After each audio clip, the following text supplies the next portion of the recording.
Oh yeah, welcome back to Phil's Recap and Review, Game of Thrones, Season 6, Episode 3, Oathbreaker, and ding dong, the fucker's dead! Yes, that's right, I am fucking going to a horrible place, I'm a horrible person, I am celebrating tonight, I am toasting a glass of wine to the death of fucking Ollie. I'm not even wasting any time, I don't care what else happens in this episode, I'm gonna whistle past the goddamn graveyard of that possible dead direwolf and just praise to fucking Jon Snow that he fucking killed that little bitch. No forgiveness for fucking Ollie.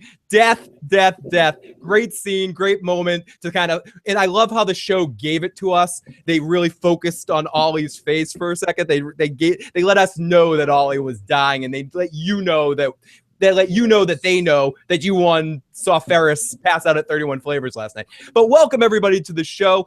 We are back here tonight to talk about this episode. Welcome to the motherfucking chat. Awesome to see everybody in the motherfucking chat right now. I also have the Discord group open in the spoiler room. Welcome Caitlin, Timo, Amy, Samir. Welcome everybody in the fucking chat. We are here. If you want to join us. Oh wait, I almost forgot. I also have with me Joe Dirty Locks and Katie Crow. How are you two doing this evening? Grieving. Deep mourning. I'm doing great. Joe's doing great. Joe doesn't care. And tonight, unfortunately, Carmine won't be joining us. He will be joining us later in the season again, but of course, Sam and Gilly were in this episode, so he's like, I refuse to. No, but no, all joking aside, it's been awesome for Carmine to join us. He will definitely be popping on in later in this season, and I can't wait to see his review, and huge thanks to Carmine for jumping in the first 2 weeks of the season. So here we are in to talk about this episode. If you need to jump in and call us, you can call us at 914-205-5689. Jump on in the chat, get in the caller queue, and we'll take your calls all through the evening. Again, that's 914-205-5689. You can also email me at IGotIssuesMan, tweet at me at IGotIssuesMan. You can also jump in the live motherfucking chat. I'll try to get to as many chat comments as we possibly can, and I'll talk about what the fuck we watched here tonight. Okay, this episode I've noticed already, just looking at the chat a little bit and talking to a couple people that have shared their thoughts about this episode so far. People seem to be going either or in this episode.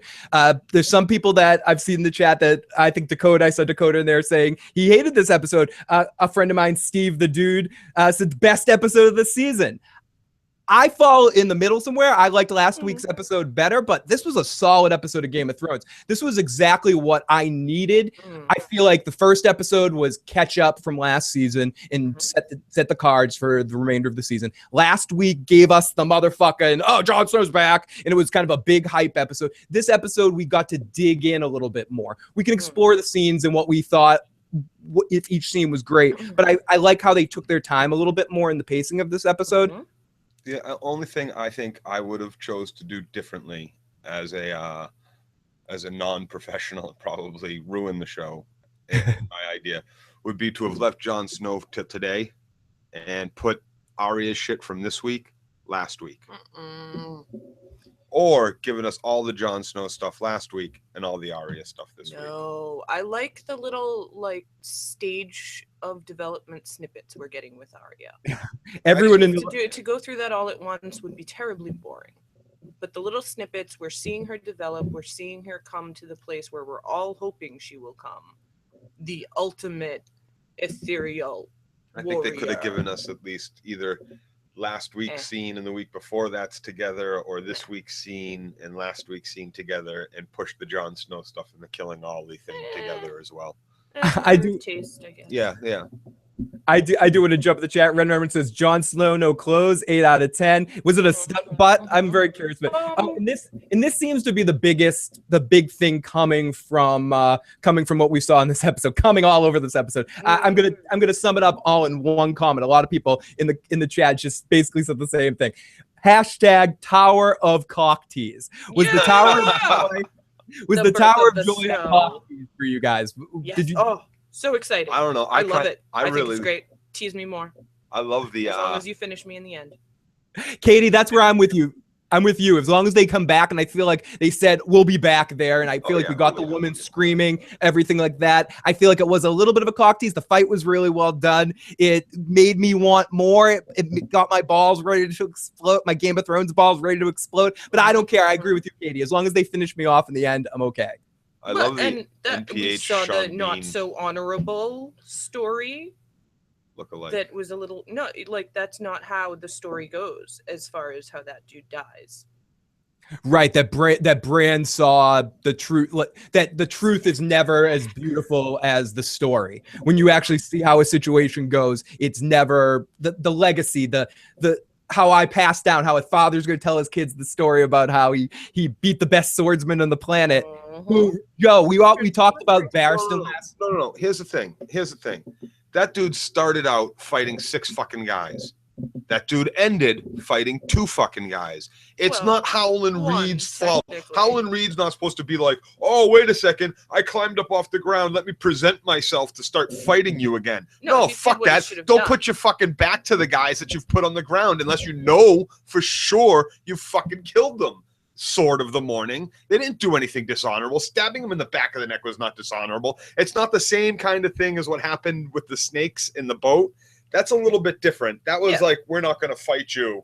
Like, he was already fighting fucking Howland Reed. They were already fighting. That was already part of the deal was it's us 2 versus you 6. And guess what? It finished 2-on-1. And so what? You got stabbed in the fucking neck and from behind. Don't turn your back on the people you think are dead unless you know they're fucking dead. No, it's not a dishonorable death. It's just that these children, like we've seen with Sansa the whole time, they're inundated with these fairy tales, these tales of like flawless honor in the face of absolute evil. And that's not real life. And we're seeing Bran being hit in the face with that. We've seen Sansa be slapped in the face with that a bunch of times. No prince is going to come and rescue you, little girl. And Dad wasn't necessarily the honorable, infallible warrior that the stories told you he was. Bam! Oh, way to tell him, Joseph, Samantha, Howland Reed, hype. Next week in Bran's flashback, we travel to the dinosaurs' frozen death. Hey, Joe, do you still think Ned would have beat Jaime in season 1? I'll answer that for him. Yes. Absolutely. Did you see the way the sword of the fucking morning? 2 swords swinging. Ned was taking him on. Yeah, like he held his own for he a had few. other people with him, and he wasn't getting anywhere. Ned lost. Ned did. I'm not saying Ned didn't lose that fight, but still, like, yeah, no. Ned in his prime, Jaime in his prime. I'm going Ned all the way.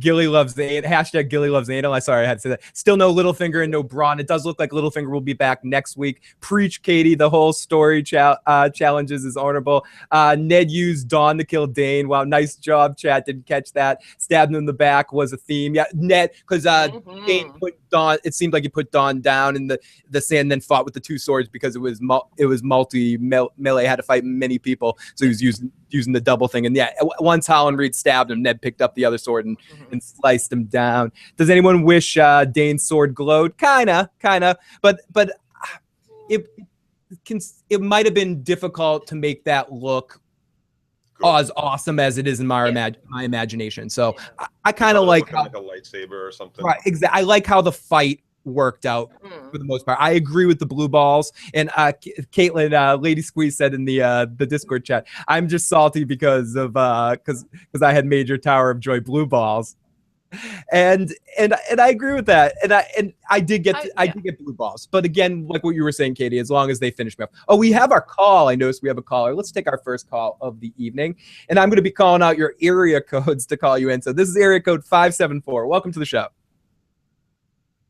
Hi, this is Lauren. I was just calling. I wanted to touch on the fact that there were a lot of nods to season 4 tonight. Yeah, there were. There were definitely a lot of callbacks.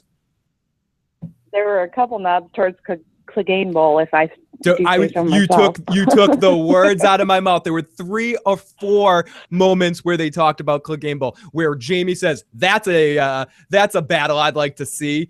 There was the Hound. Yes. The Hound was mentioned in the episode specifically, and then there was one other moment that something Jaime said. I wrote it somewhere in the notes, but you're absolutely right. There are if you want to read it the certain way, I feel like they were hyping Clegane Bowl in this episode a little bit. I felt it too. Definitely agree. It was happening. No, I agree. Great call. Thank you so much. Thank you. Great call. Because I'm glad you said that. It almost seems like I didn't come up with that myself, but I totally in my notes somewhere I wrote, holy shit, they're hyping up Clegane Bowl. They're making sure they mention the Hound. They're making sure.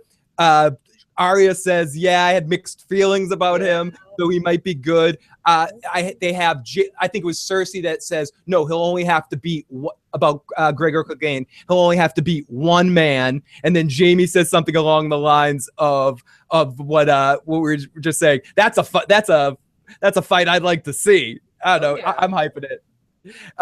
We got a bunch of calls right now. Let's take a couple more calls before we get into it here. Area code 334. You're on the air. What's going on? Phil, Katie, Joe, love you guys. What is up? Nice to talk to you. How's it going? Welcome to the show. Thanks for having me. I just want to say I'm Preston Young. I'm the one that's going to be sending you the dragon puppet. What's up, guys? Dude, And I just want to say that Arya was finally on point. The first 2 episodes of the season, Arya's whole plot, it was so slow. I feel like they should have just kept it in 1 episode, but this one, I was finally invested in Arya. I wanted Arya to go all the way. I loved everything we saw of her. Awesome. Yes. Thank you so much. We really appreciate it, and great call. Actually, Kate, it's funny you mentioned that because Katie and I were talking about that before the show, how we like the Arya. I really did enjoy the Arya scene tonight because I feel like it gave us a conclusion. It got us to a place. I feel like they wrapped it all into one. I feel like everything we saw with her this season so far probably could have been in this episode, and they could have just let it. That's what I'm saying. That's what I was saying, Phil. I would have liked to have seen that consolidated some, but I loved it, and it did wrap up the season 4 storyline, or cliffhanger of her losing her sight, and Brock back up the Hound from season 4 and things like that. I did like that. We need a montage, as people in the chat. We needed a montage. And good to hear from you, Preston. An Arya thanks for calling montage. in. An Arya 80th montage. Yeah, and Preston, thank you so fucking much for calling in, and thank you so much for wanting to send us a puppet. That's instructions on how to warg into a dragon. And I think the veil is was partly inspired by your tweets earlier too. So. And I understand Dan using 2 swords because the group of men would have cut him to pieces. Poor Tommen and his punchable face. Can we get Melisandre to go back and resurrect Arthur Dane, that purdy boy? We need an 80s trading montage. He's finally dead. You're the best around. Nothing to keep you back. You're the best. Let's jump in the other room. Now you're a man. A man. You're such a man. Holy shit. Oh, now you're no one. Seathorn, this is what Katie said too. Says Seathorn, you do what a 10-year-old wants, you die like a 10-year-old. Dude, don't follow the advice of the angry 10-year-old boy. Oh no. And inevitably you will go wrong. We see Sam is in the Discord group. She got teary-eyed over the Shaggy dog. So okay, let's get to that quickly before we get into a recap. Raise your hand in the chat if you think that was really Shaggy Dog dead, or the Umbers are playing a ruse. A ruse on that head. That head was small, dude. That head was small. Big as my wolf's head. And look, it's one of my. It was very small. It was like the hook. I might be in denial. I might be in total denial, but I'm holding out hope that Shaggy Dog isn't dead. It's good possibilities. That was a dire wolf.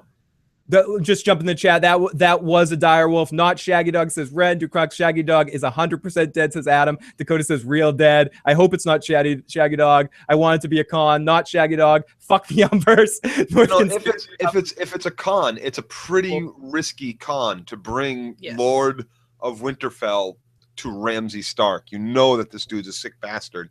That is a very risky con. If they're faking this, someone said so risky that they probably should have. If they were conning, they probably just should have fucking killed Ramsay right then and there in that room, chopped them up in little fucking pieces. It could be the great desperate gamble. Got a Liam Neeson vibe from the Umber. He's got a plan. Osha's an assassin. Bad. Her eyes in that scene. I was poker looking at her eyes. I was like, she's not upset. I know she's upset, but she's plotting something. She's she's ready to pounce. People say, I think she can do it. So would Ramsay notice if it wasn't sitting on a hand? Someone says bad prop, but dead. The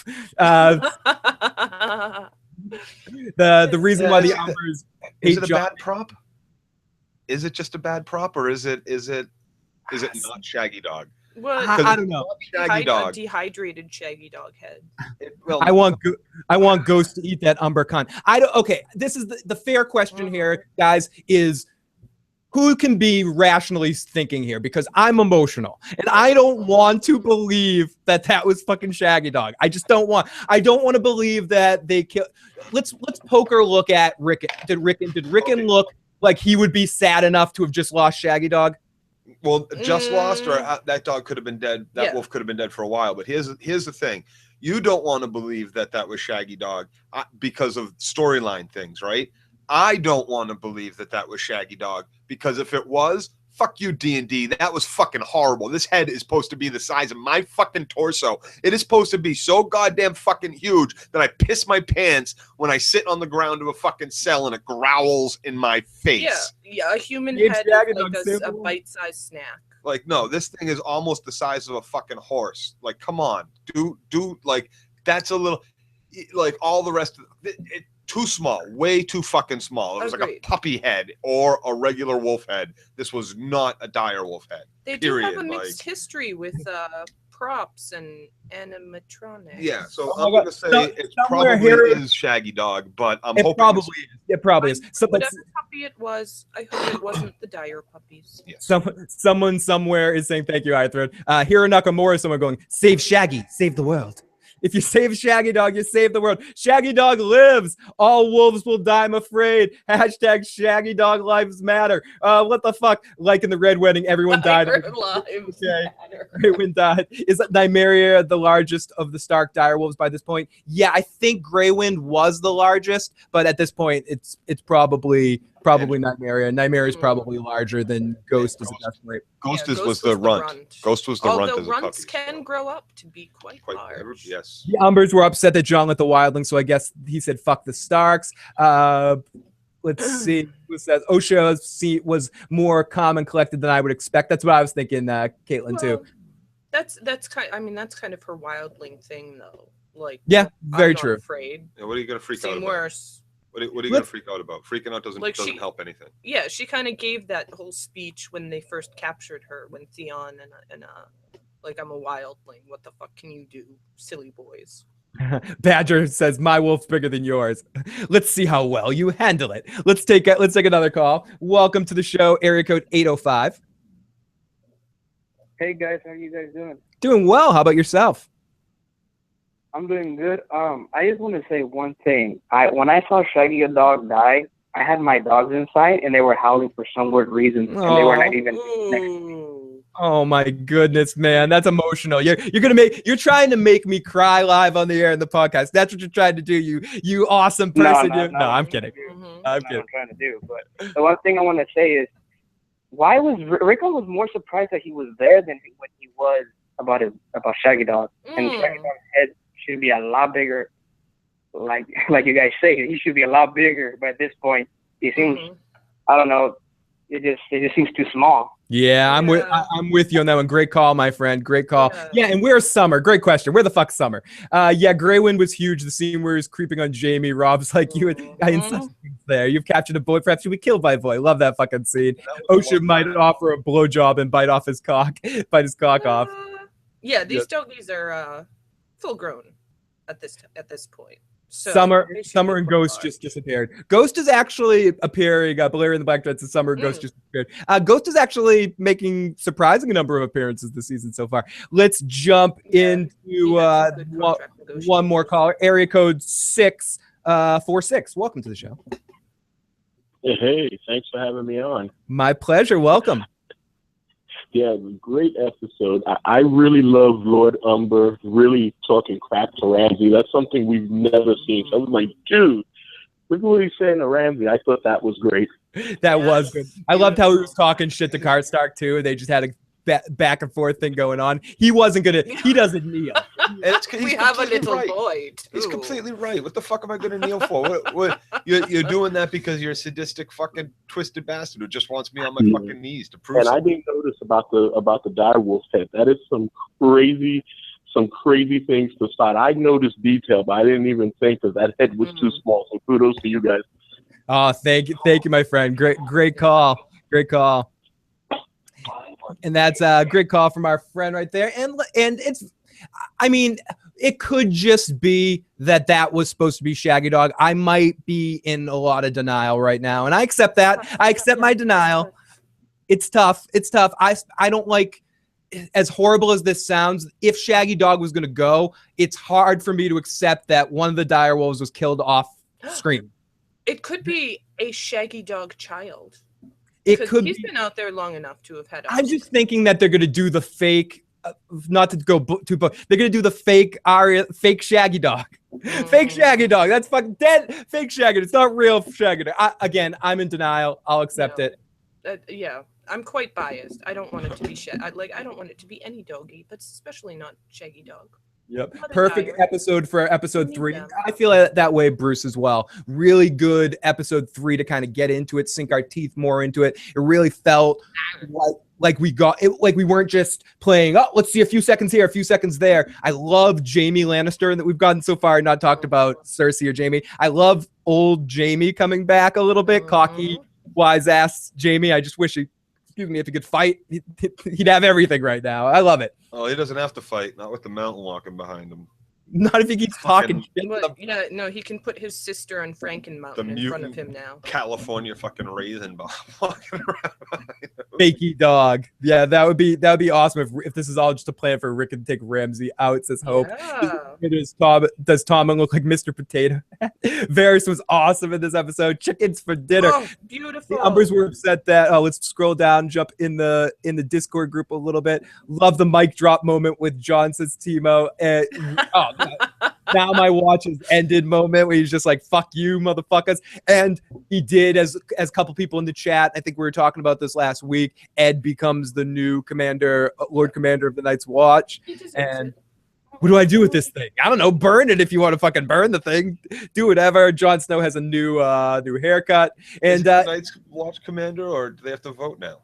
I think they technically have to have to vote, but he's at least active. Left to vote too. No, there was a Night's Watcher left. There was 30 of them at least. 30 or 30. But the other castles still vote too. There's still people like 2 more over castles. Oh, jeez. On the How wings. long is that election? Wait, does this mean Ed is the 999th commander? John was 998. So yeah, if Ed is 999. Congratulations, Ed. Varys is still a force. I like how we got to see that side of Varys again in this episode. Yes. That's one. It's been a while. We've only seen Varys for a while now, for all of last season, and then for whatever we saw him, and anything that we've seen this season, and a good chunk, not scheme really, just kind of be a second fiddle of a comedy team for Tyrion. It was great to see Varys do what Varys fucking does, and then go to King's Landing and seeing Qyburn talking to Varys' people, and they still, if Varys just showed up, they'd all jump team back to Varys because they like him better than. Always trust my birds. Always, yeah. Ed's 99. Melisandre is a good hairdresser among other talents. As Showman Badger, I thought his bone structure.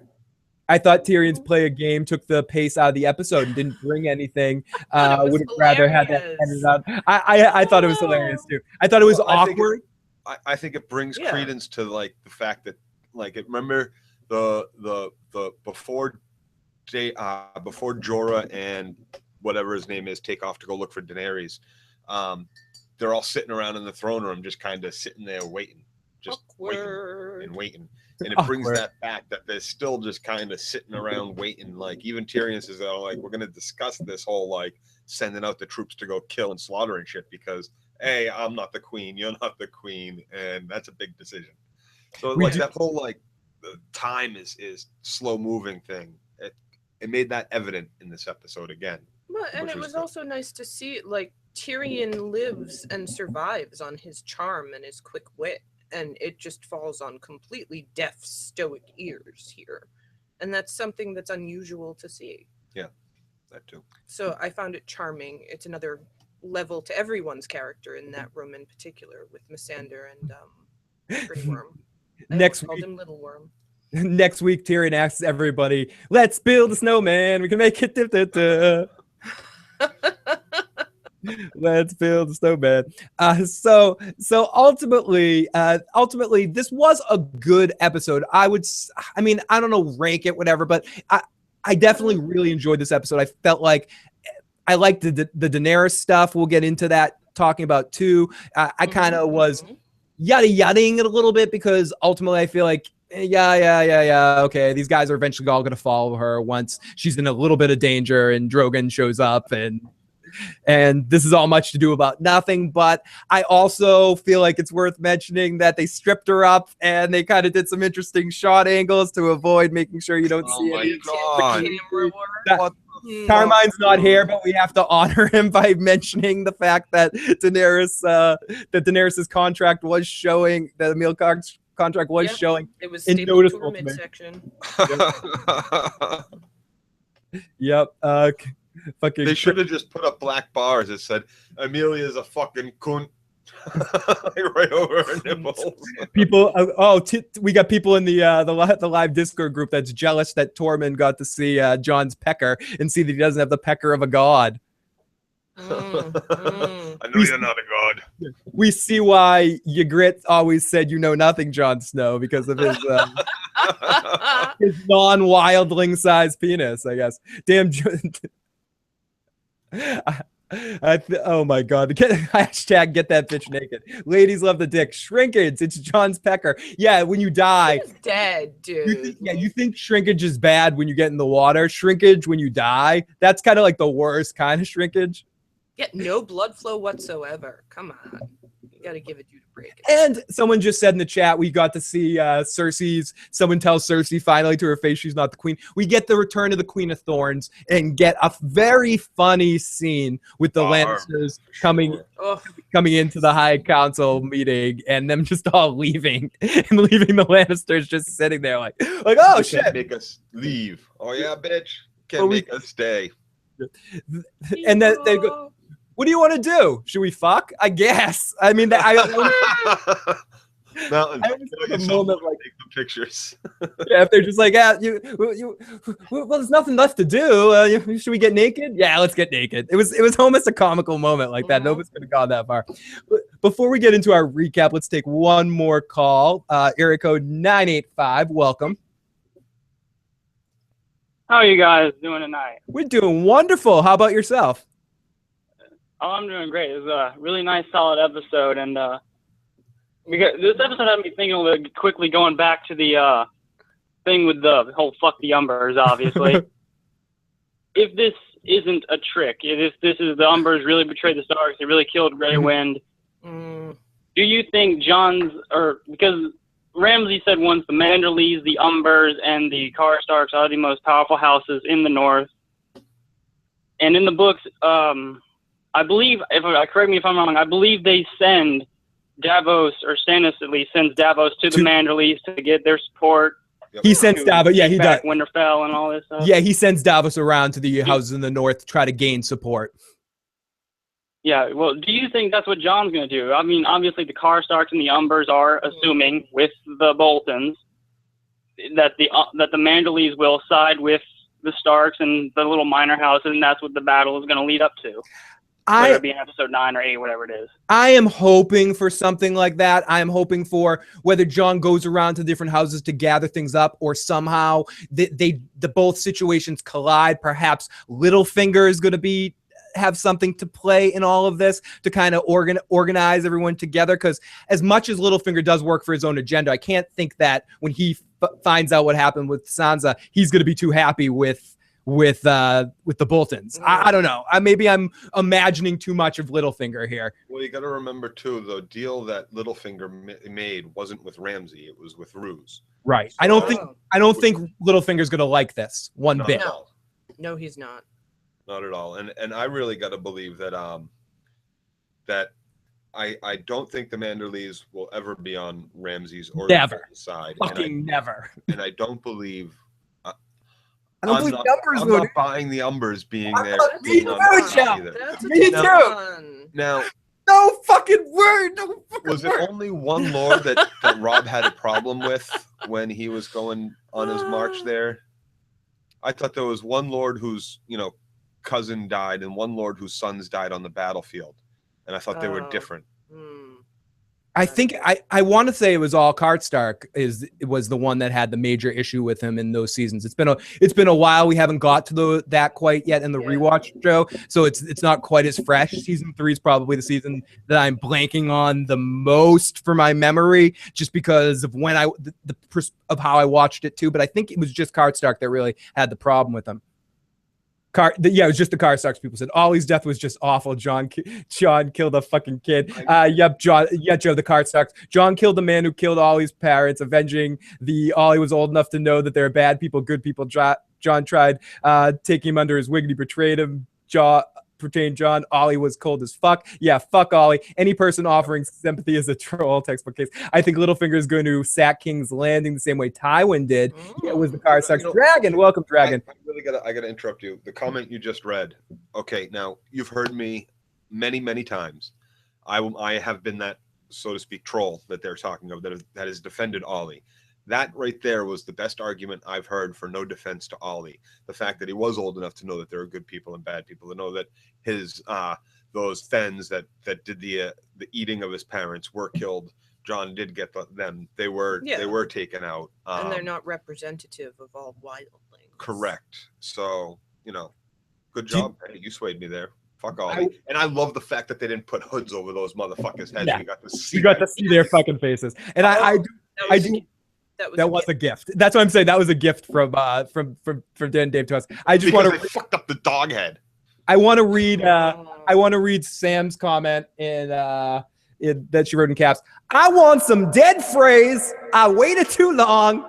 Sorry for the capital letters. Dead fucking phrase. Nope, that deserves a yell. Nope, dead phrase. You're not sorry. I don't know what a Rickon is, but it sounds awful. Right? I definitely don't want to get a Rickon, dude. I'm suspicious of a Rickon. I am suspicious.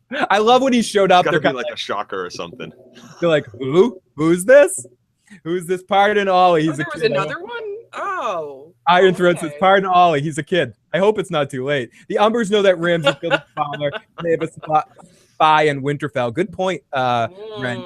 John says, yeah, an 11-year-old knows. It's Ricketts, but worse. Why didn't Tommen kill the Sparrow? You know why Tommen didn't kill the Sparrow? We'll get into this in a second when we talk about the scene. But ultimately, Tommen is one of those people, and we all know those kind of people. They're so fucking wishy-washy that whoever is the powerful personality talking, they're going to believe that person. So if Tommen is around Cersei, he's going to go, yes, Cersei, I agree. Yes, Mom, I agree with what you're saying. If he's around Jaime, yes, Jamie, I agree with everything you're saying. When he's around fucking shithead over there, Jonathan Pryce, he's like, yes, I will fucking let you stick your finger up my butthole and play me like a puppet and listen to your stories and sit down and be nice to you. And I'll come in all pissed off. And the way that the Septim broke him down, it was hilarious to watch that scene. So good. Not even just from the scene standpoint, but just from the acting point. It was almost like Jonathan Pryce teaching the actor Tommen how like a lesson there. Like, come on, young boy, sit on my lap. I'm gonna fucking bitch slap. Yeah, you're going somewhere, Phil. Oh, sorry, Joe. Sorry. You're absolutely right. We don't. Yeah, Tommen is stupid. Tommen is a doormat. Who's ready for Game Ball? Me. Tommen is still sucking at the mummy's teat. Why didn't anyone talk about Hardhome and what's happened? It's really only been one since. That is the biggest question I have. No one's even mentioned. John hasn't mentioned that. I assume he's gonna have to mention that soon to Davos at least, because Davos is going to be news. Power resides where men believe it resides. Great comment. Tommen didn't kill the Sparrow because he had free candy. Ooh, a piece of candy. Ooh. Tommen was the original little bird. Caitlin, Lady Squeeze says, Tommen's always pouting. Tommen lips. Tommen the whiny. Tommen the whiny. Kid never had a chance. Tommen is a moron. I just called him Tommy. Seriously. I did tonight too. He's a Tommy. The only one of the kids that had a chance was, maybe she never had a chance because she's sending down to a stupid place, and I didn't even want to mention this, but was Marcella sending her down to Dorne. If Jaime never came there, maybe she could have led a okay life with Trystane, but maybe because she's away from it all. But the rest of those kids, never stood a chance. I mean, none of them stood a chance because if you believe in prophecy, but Tommen needs to get laid. I know he's fair enough. He got some and now he didn't get some, so he's got really big blue balls right now. Tommen isn't built for this shit. No. Oh, he wasn't built and he hasn't been taught for this shit. Ethan says this episode was tainted with the stain of Gilly. Sorry, Joe. No, it's all right. I still, for one, believe that this is taking far too long. If they wanted this problem with the fucking, they should have. Sparrows. Yeah, just go in there. Take all your soldiers. You go in there and you fucking cut every single one of them up. Break some wings. You know, the peasants rise. You start fucking cutting them down. I'm sorry. That's the doom, isn't it?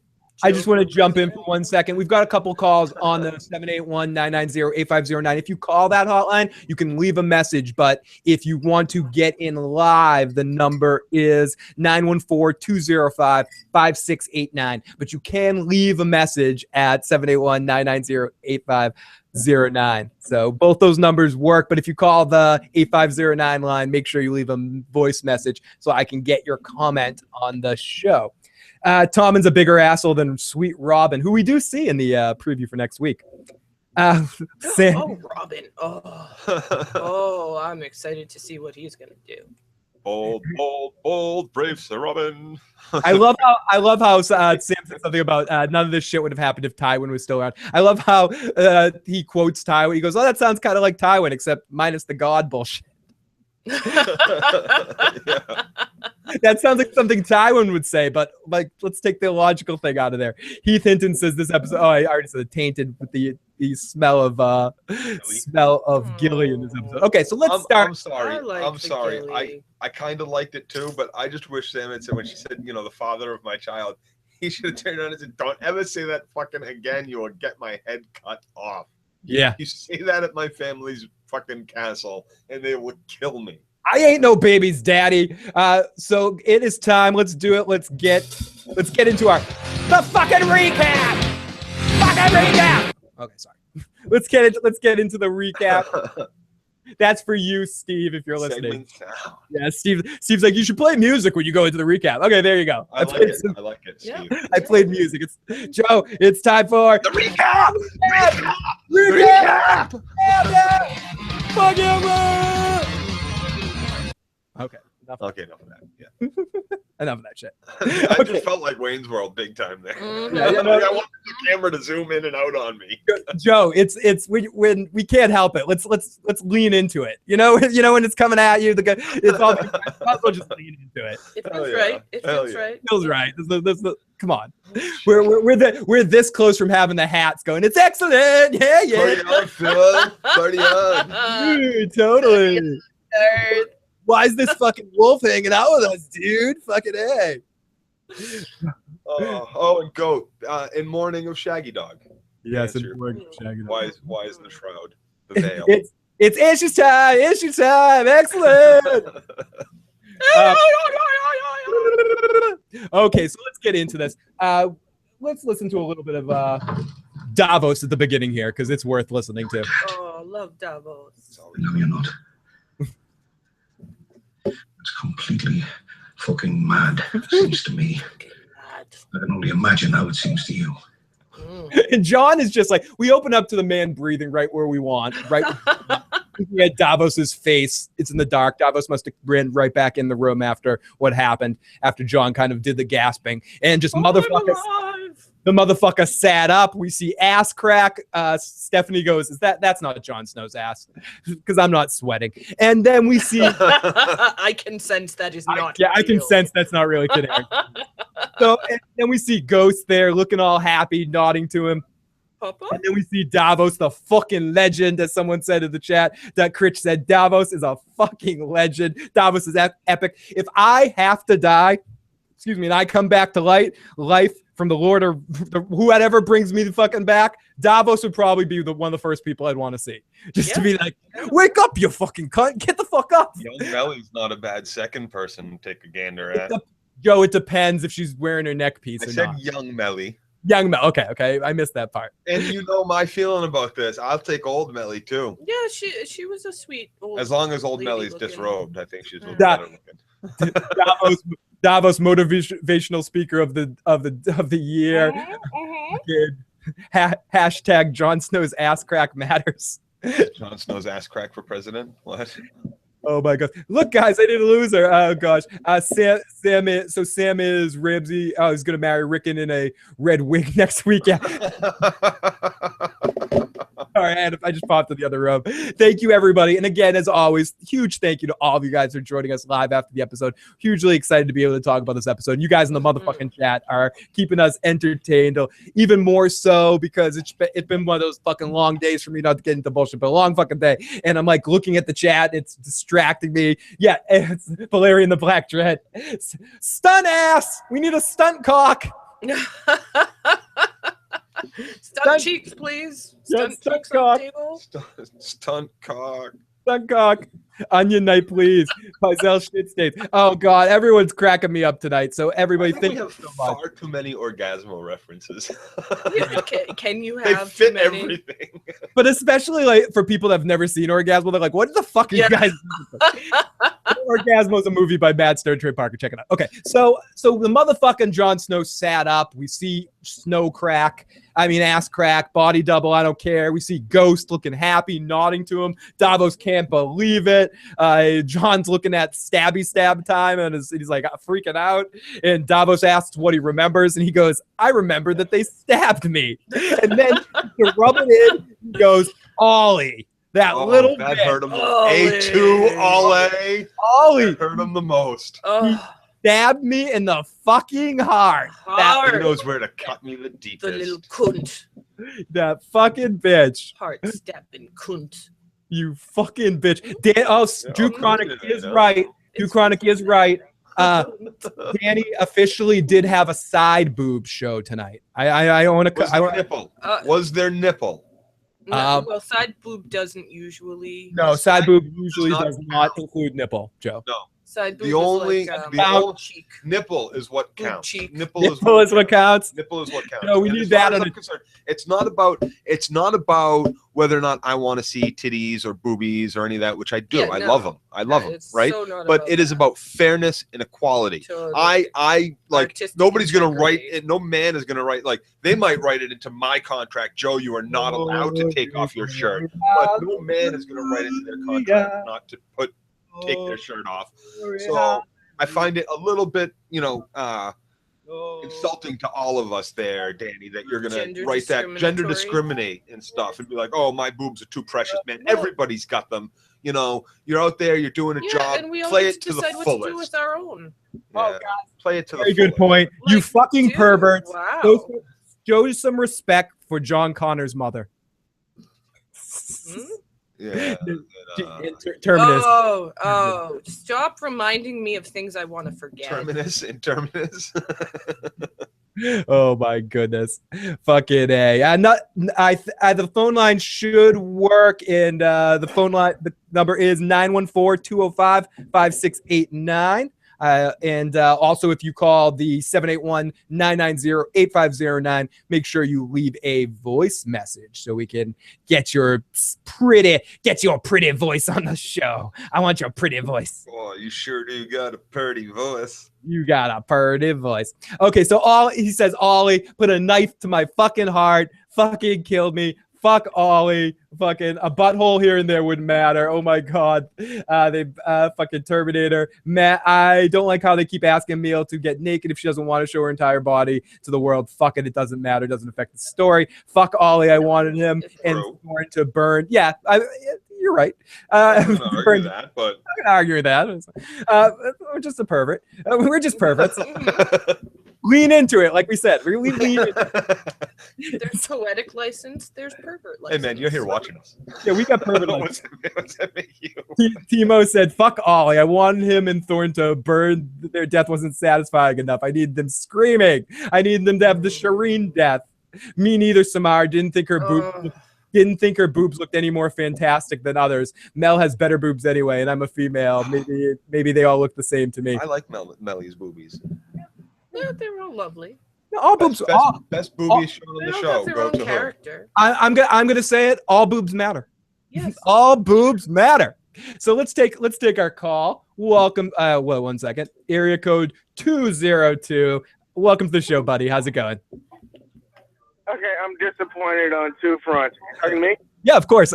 I hope it's me. You're just. On two fronts. I hope it's. I did not want to see Arya get her sight back without having the cat, without seeing through the cat eyes, and that was just a fucking disappointment. Yes.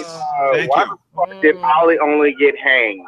Seriously, that's all he warranted. Him and Joffrey did not get a satisfying enough death. Yeah. Like that was. We should have seen them. We should have seen him burned. Alive, or seriously, he could have suffered. He could have been killed in the same way Jon Snow was. Why is he only got that? He only got hanged. That just sucks. Well, I get the answer. I have the answer to that question, and I agree with you with your first comment. Absolutely. Second comment is because Jon Snow was raised by Ned Stark, and Ned Stark drilled into these kids' heads that if you're going to carry out capital punishment, you're going to do it yourself. And come on, you got chopped through 4 necks, or what? Stab each of them 100 times, and then the finishing blow in the heart. Come on, he just wants to do one chop, get it done with, get the fuck out of there, and move on. I want to make something clear. Just we have some people who I just feel like these comments need to be read, and they do. Since Sam says I wouldn't mind more naked Ramsay or naked Jamie. There you go. There you go. Naked Jamie, please. We're getting a lot of comments. And naked Jamie, please. Yeah, full frontal Jamie. Hashtag that, motherfuckers. Katie, I'm all about that. Awesome wallpaper. I wish I could get it. I've tried to get that, but if you want to jump in the Game of Thrones spoilers in the Discord group. We want to see the Kingslayer's sword. Yes, we do. We have a local number calling us here. So let's see who's calling us from our own home area. Welcome to the show, caller. Hello? Hey, I think I know who this is. Welcome to the show, Simon. Who do you think this is? Is this Simon? No, it's Derek. My question is, what do you think about the Stark guy going to Ramsay and trying to team up with him instead of Jon Snow? He didn't seem to like Ramsay. I don't get it. Good call. And thank you so much for the caller, fellow Massachusetts masshole buddy. Masshole. Fellow masshole. I think my perspective of it is that it's all kind of a fuck you. It's all a setup so that they can stab the Boltons in the back. So I think they don't even, at this point, it's probably just part one. I don't think they're including Jon Snow because to them, Jon Snow is just the Lord Commander of the Night's Watch, so they can't really go to him for support to get Winterfell back. But they know that they have Rickon, and they want to put Rickon there because he's the only one that they know is alive, or maybe find Sansa, knowing that she's out there somewhere. So this plan needs to be enacted somehow to maybe whatever the plan is to kill the Boltons. I'm reaching. And because bottom line too is she did marry him. They are still husband and wife. Yes. And here's the thing too. You gotta imagine that the entire North, as much as Ramsay's been out there, terrorizing everybody, most of these other families and great lords and houses have some sort of claim to wanting to be the Lord of the North and all that shit. And I got to imagine that even the Karstarks, any of them, the Karstarks especially, anybody who was following Roose was or anything allowing Ramsay to do was out of fear of Roose and Roose's allies and Roose's alliances with other great houses in the South and in the Riverlands, and what he may have worked up between houses in the North. That now that he's dead, I can't see any reason why any of these motherfuckers would follow Ramsay whatsoever. I used to be bastard. That most of them have probably little to no respect for. Correct. I mean, some people probably do. We were talking about this last week or on the feedback show where he's out there on the streets as a player. They respect him as a player out there, but not as a warden of the North. No. They're like, as long as you're out there killing people, flaying people, cutting Theon's dick off, we don't have any problem with it. Have some fun with that shit. And I really feel like those words are going to come true. They're going to take him out back, and they're going to treat him like the beast he is. Yeah, I think they're all, in a sense, afraid of him and can't allow him to have any control because they knew Roose. They knew what Roose was about. They knew what he would do. He wasn't necessarily an illogical psychopath. He had some logic and some method to his madness and the shit he did, whereas Ramsay, not so much. He enjoys what he does, and he does it because he enjoys it. There's not necessarily reason to it. Right. And so he's a very dangerous person to be in the position he's in. They can't allow him to continue there. Ruse made deals. Ruse worked things out, made deals with people, and figured out how to work with these other houses and other lords to everybody's kind of mutual benefit, of course, to his own increasing benefit. But Ramsay, on the other hand, only knows how to go through about things by fear and intimidation. And I'm going to kill you, and I'm going to burn your house down. I'm going to rape and kill your family and all this shit if you don't do what I'm telling you to do. And that was only backed up because his father was out there and had all these alliances with all these other lords, and you don't know what Roose is capable of and how he's going to back the moves of his psychotic son. So you kind of, he's off the, you don't touch Ramsay. Well, he has a mad dog out there, right. essentially. But now all those alliances that Roose had are broken, are gone. They don't exist anymore. Yeah, they're up in limbo, essentially. Right. So, I keep thinking too that there's all these other people that have claims on being the Lord that probably have better claims. And like you said, Phil, the once bastard son of a psychotic fucking family that has flayed people as their fucking sigil. Fuck him. Chats kill me. Joe Ramsay has no long game. Umber's reasoning makes sense. The wildlings have breached the wall. They need to support to beat them. I think he may be lying to Ramsay, though I hope. Why the Winterfell has always been the seat of power in the north. Ramsay holds Winterfell. Doesn't it seem like Jon has to be the one to whack Ramsay? That's what I'm thinking. Hashtag cock merchant. What the fuck? We do see in next week that speaking of the Cockless Wonder, he does make it back to the Iron Islands, it seems. Not to get, we'll talk about that a little bit. About my theories there. You know, I got to ask this question to the audience too: is who out there? Well, never mind. I kind of forgot. Hold on, get back to that. We'll get a little bit more recap here. So Ollie puts a knife to my head, heart, stab me back. Davos says, Melisandre brought you back. Melisandre shows up and asks, what'd you see when you were dead? And Jon goes, nothing. I just saw nothing. All I remember is them stabbing me and then nothing. She says, the Lord of Light let you come back for some reason.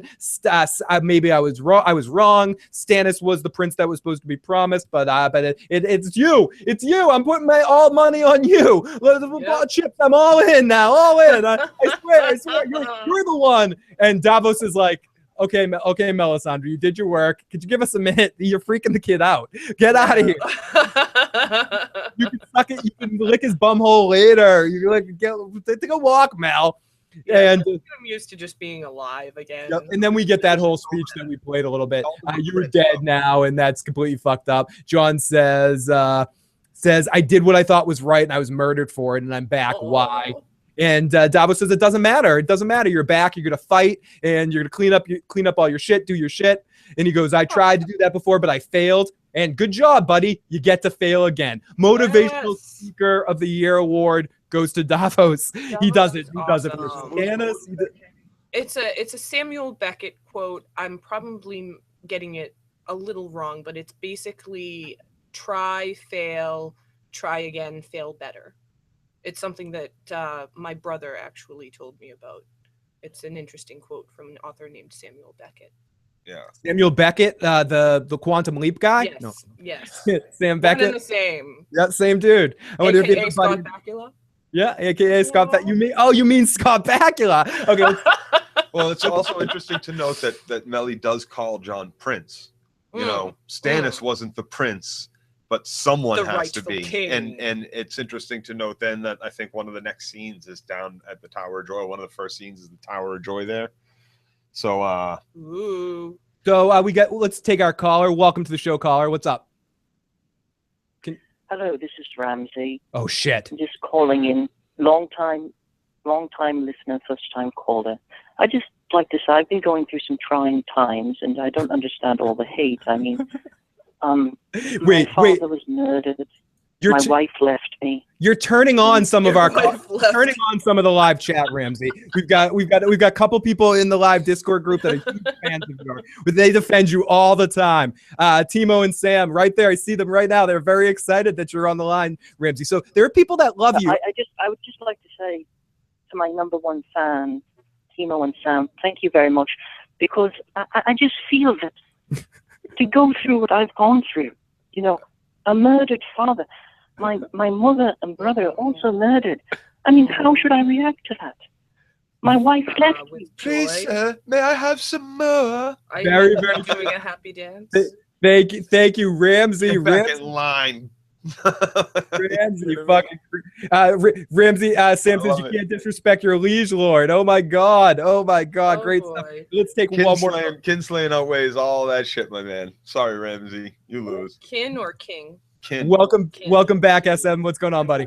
Hey, what's up? I would just like to say to everyone that said that who is with Jorah right now? Dario.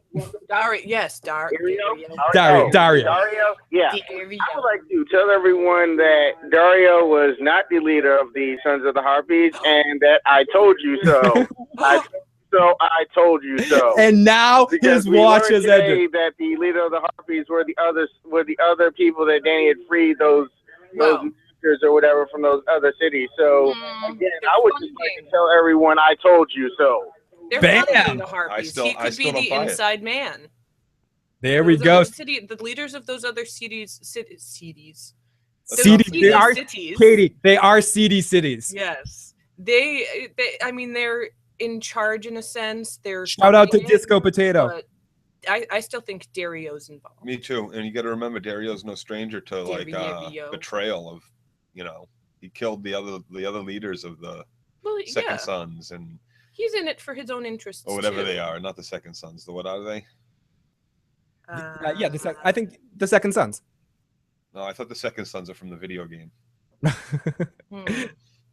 So let's jump in. Here we go. Let's jump over there. We're seeing some. I'm just flipping back and forth. Sorry, I was distracted by some chat stuff going on. Ramsay is a product of society. Dario is a wizard. Someone says that shit's Second Son. No, it is Second Son's joke. Gendry, Enchantment of Eternity. Oh, awesome. Love Enchantment of Eternity. Great guy. Mark is fucking awesome. Great people. Al Red Sox fan, please read the Spider's comments above. Yeah, what's the Spider's comments above? I want to scroll up. Spider. Dario is a faceless man. He used to be a tall blonde man. Yeah, something happened. He changed his face. Yeah. Some shit happened. Dario is poop. Dario is the leader. Does Gendry have a paddle? Dario's hot. Ramsay, good about nothing. Daenerys side boob. Dario is not the Harpy. Shout out to Ben. Ramsay reminds me of the affluenza kid. Phil, please read the Spider. I think I did read the Spider's comment. You can copy and paste it if I did not say it, Al. So I'll see it again. Dario would be out there if he was. Dario just wants to bang Danny some more. Chikinagari's vengeance. Stark, says Peter. Didn't Danny kill all the masters of Astapor? Now they're funding the Harpies. Cut the head off the snake. Another one of what's that thing? Cut the head. It appears like another like whatever the fuck that saying is. Second Sons of Warriors. The Second Sons. Joe, are you talking about the Golden Company? El Hydra. Oh yeah, Golden Company. I think I might have. I don't know. Whatever. Yeah. What? I don't know. I know there's a bunch of companies. Yeah, Golden Company is one of them, but I think it is the Second Sons in the video game. I forgot that he kind of gets them. They meet up with Danny, and that's where they talk to the Second Sons. But I think Jon Snow has a little member. Dario always has a choice, and now his watch was ended. Joe Dario. Let's say I seriously thought that Ollie would somehow get out of it, says Lady Squee, unless Ramsay Bolter, the butler. Gosh, here we go. Yeah, kick ass in there, guys. Love you, Sam and Squee. If Dario were the leader of the Harpies, he wouldn't have left Marine to look for Danny when this would be the perfect time for the coup. Joe. You still got to make sure that woman doesn't come back. Well, he might be the leader of the Harpies, but he's not necessarily in it for the Harpies either. Right. He's in it for himself ultimately. Sellsword. He might be betraying everyone. Yep. And he sees her finding her for whatever reason being more in his interest than just leaving her out there. Good point, Katie. Betrayal Doesn't it? of love. We got a text from Providence. Doesn't make sense why the Umbers turned on Rickon, especially when Big John Umber was at the Red Wedding and Roose betrayed them too. Dario could be Aegon from the books. They could switch the storyline. Very And here's the thing. Why go bring Rickon to Ramsay to be the third house in the the hierarchy of just the North, right? Because it'd be Ramsay Karstark, who's already in bed with Ramsay, and then you who brought this gift, right? Why, like, rather than raising Rickon, protecting Rickon, and being the second most powerful house in the North because you helped raise and keep safe the Lord of the fucking North. Mm-hmm. Let's take a couple more calls before we get back into the recap. Here is from area code 601. Welcome to the show, caller. What's up, Phil, Joe, Katie, and Heath? How y'all doing tonight? Doing awesome, buddy. How about yourself? Good. Got two quick questions for you. One, did the Tower of Joy scene make you kind of think of Ned Stark in a different way, maybe not so as holy? Because obviously he lied about how Dane was killed. I mean, obviously he told his son that he killed him. He didn't.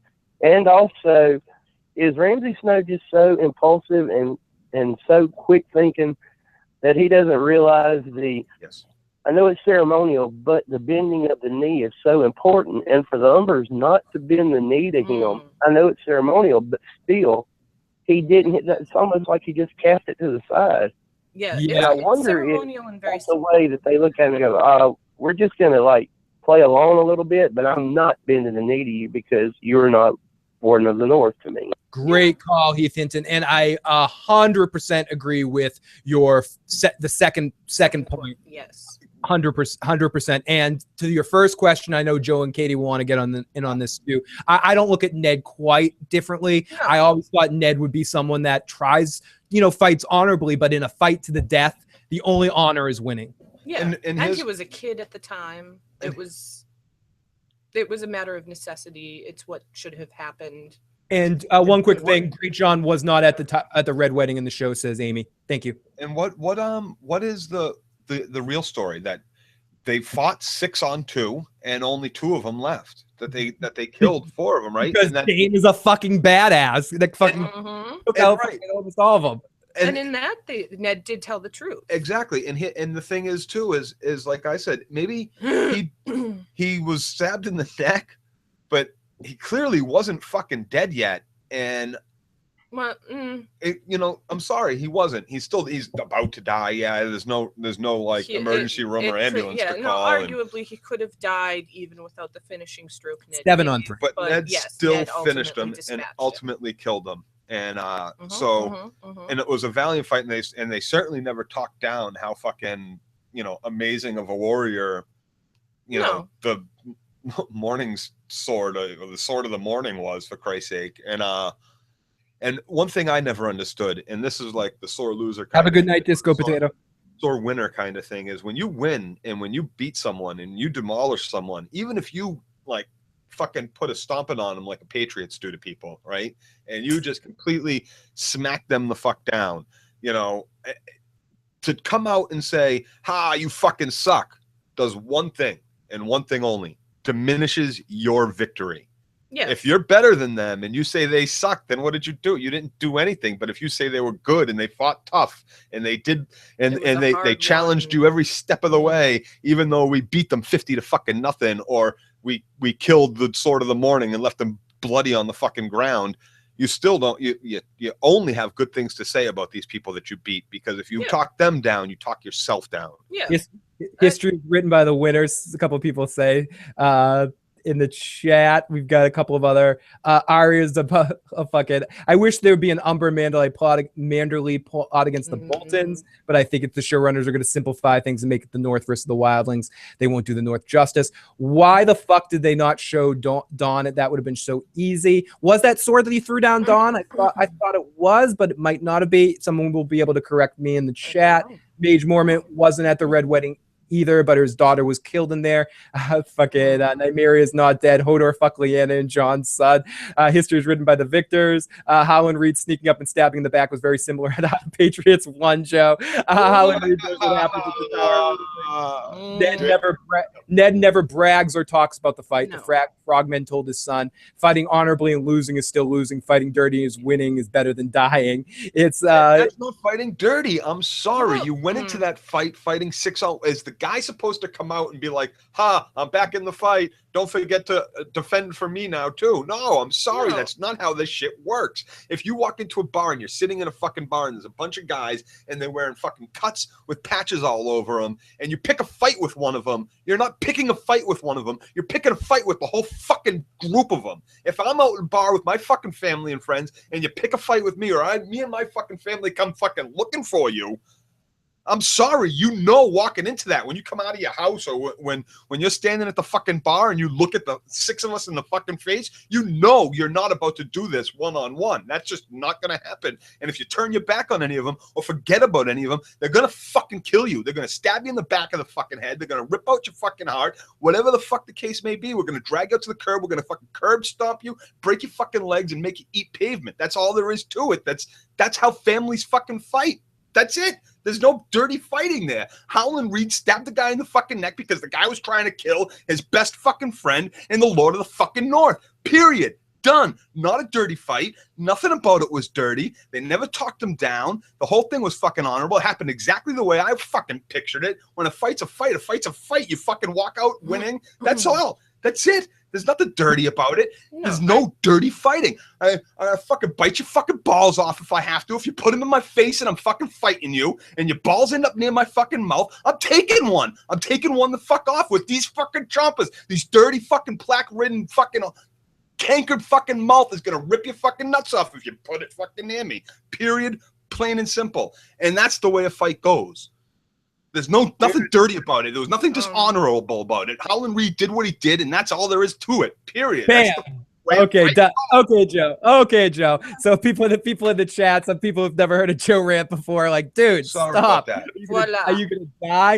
Dang, chill. Joe needs some oxygen. This is a Walking Dead level. It's not a dirty fucking fight. I can't, like, there's nothing when you're fighting to the death. There's nothing dirty about anything that you're going to do to the person in front of you. We know. Okay, Joe. Sorry. Much apologies. I just think that situation boils down to and the Patriots statue was broken for Bran, and his hero worship was brought into question for him. I guess because it's not the perfect hero story that he was always told. It's not the fairy. He's finding out his dad was human. People say Joe sounds like a Patriots fan.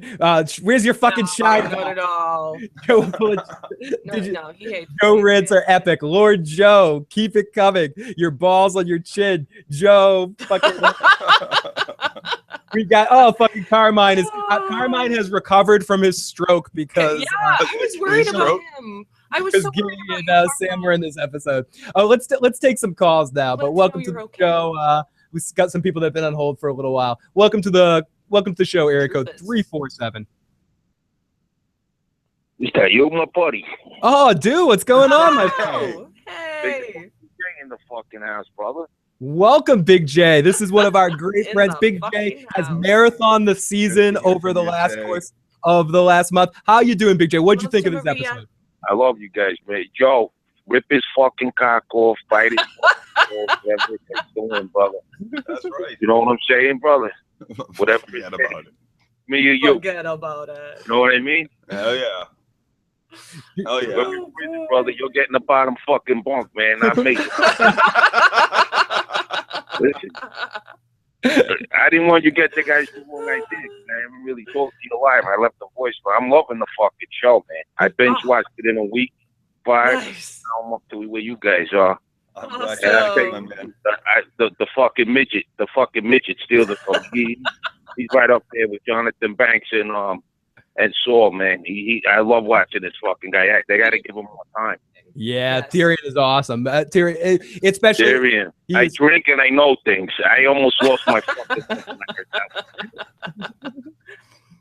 Fucking A, man. I'm the same way. I drink, I drink sometimes and I smoke and I know things. For all those Peter Dinklage fans out there. Yeah, he had one of them, right, Phil? Over the last 5 years. Yeah, he won. Did he a couple of years ago? Did he win one? Someone in the chat can tell me. I know he's won at least one. I'm pretty sure. He deserves them all. I was a little confused on one part today. I mean, this show is a lot harder to pick up than Better Call Saul. I mean, there's so many fucking things going on. I mean, but I'm pretty much in there with what's going down. The girl today, with the bald guy, Farias, when he was telling her, when he was negotiating with her, she turned on Danny. Is that what happened? No, it was early, like last season. She was running one of the whorehouses that were killing the Unsullied. So that. That's where she was from. Right. Because they got no nuts, right? They were just going there to get like rubbed down and stuff. And to answer, I couldn't figure out where she was from. And a couple people said in the chat that he has 2 Emmys. 2 Emmys. He deserves more. Yeah, he's fucking terrific, man. He really is.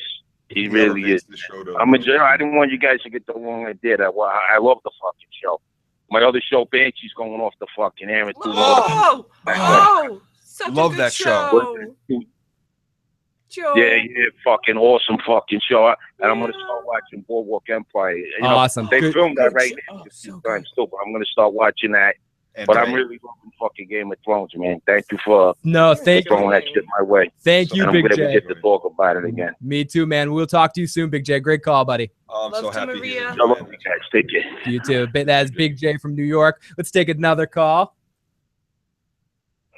Welcome, Ryan, too. Thank you for finding us. And welcome to the show, caller. What's going on? Area code 803, you're on. 803. 803. 803. That is you. Yeah, what did you think? All right, I'm trying to not interfere with things.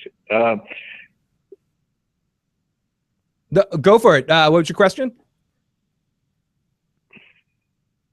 I'm going to put you on hold for a second. I'll get back to you in a second. Let's get to another caller right here. Area code 727. What's going on? What's up, Phil? Hey, what's going on? How you doing? Doing well. What did you think of this episode?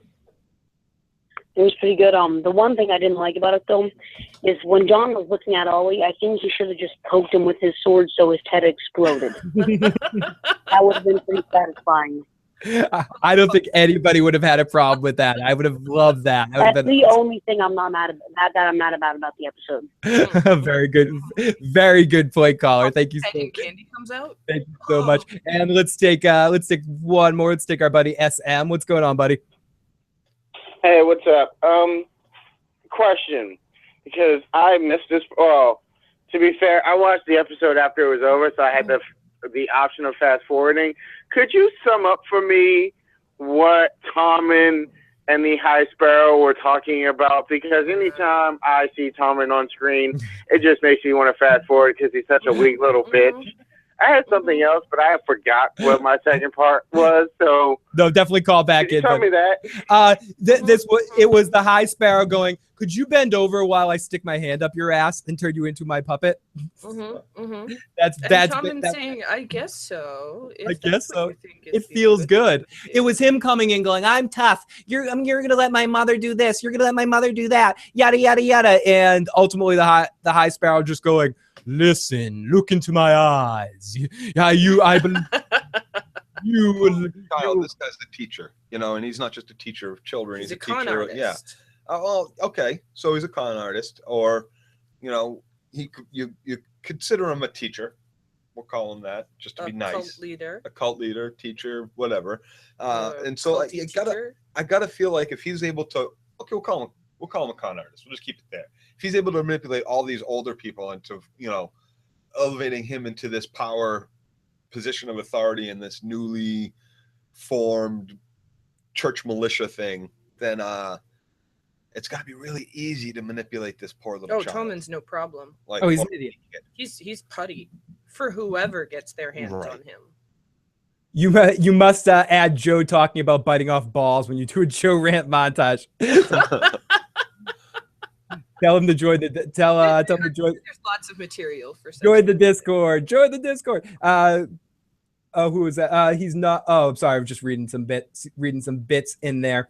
Who's the dog? That's Katie Crow. She's worked into a dog tonight. So in honor of Shaggy Dog. yes, we're gonna take you again. Area code 803. Try you one more time. We're gonna get you live right now. What's going on, buddy? How's it going? Yes, sir. Do you not think if Rickon is who he is, obviously he is who he is in the show, and if he took out Shaggy Dog to help the Umbers and usher in a new era, so to speak, is he not Joffrey 3.0 where Ramsay was Joffrey 2.0? Very interesting. So you're saying if Rickon did this, if he actually, I would say if that Rickon is the cut off case. Shaggy Dog's head. No, Rickon cut off another dog's head. Big deal. It's just a dog. I don't think Rickon could cut off any puppy's head. He was a sweet boy. Rickon was not a sweet boy. Rickon was a confused, angry little. Remember the scene with Rickon in the cave, and he comes out. He's a very angry boy. Nobody pays attention to me, and I'm off in the caves alone in the dark with my puppy. Go fuck everybody. Yeah, with his puppy, like the one creature that actually paid attention to him and that he probably bonded with because he was ignored otherwise. Umber equals a shitlord. Rickon is old now. The dog volunteered. He did not go to the High Sparrow without it. He raised his paw. Yeah, please. I will be a martyr. Overthinking it. Let's take one more call, and then we'll get back into the recap and stuff. Welcome to the show, 616. Yeah. Hi. Hey, what's going on? Hey, why do you suppose that the Red Woman was so hesitant about, she wasn't very confident about being able to bring back Jon Snow? Why do you think that was? I think, to answer your question honestly, I think that she really was sort of coming to a point where what happened with Stannis and losing out on her faith, she really just didn't think she had the power. If you remember back in when she meets Beric and Thoros Amir, she's surprised that he has that power, that power even exists. So it's not something I think she feels confident that she could do. She's probably hesitant that I don't want to fail again. I just keep trying shit. I keep failing. And she didn't want to go to that well one more time, I think.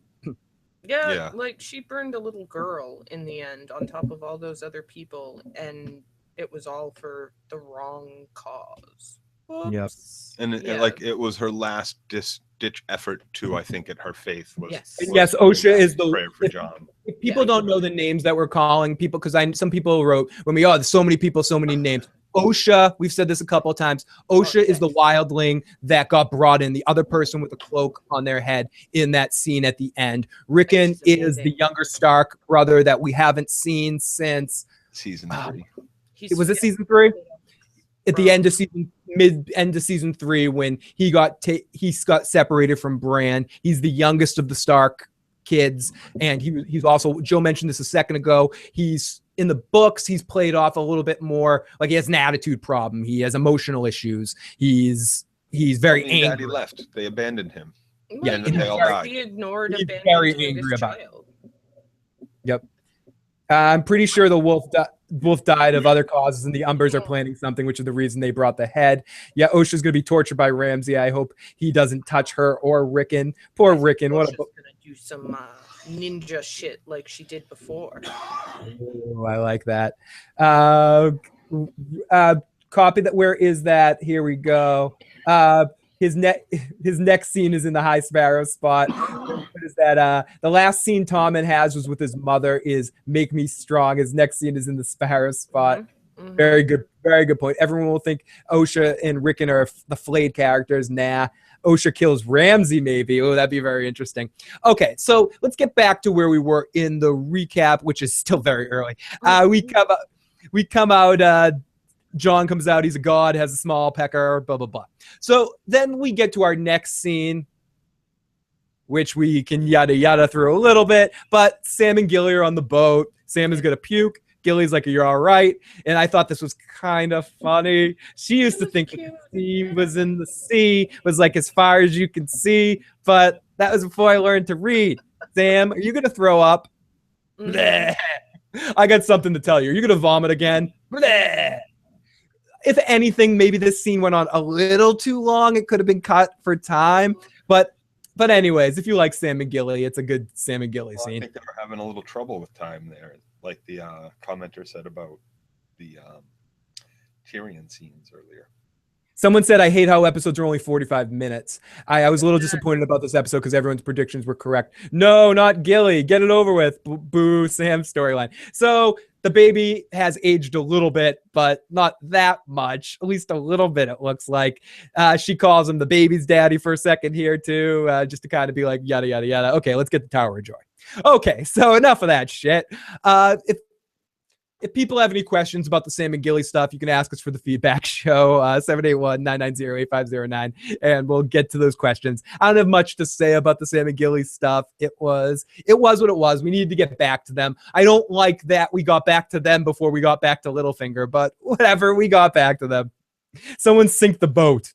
I can't wait to see Old Town 2. Is it this season or next?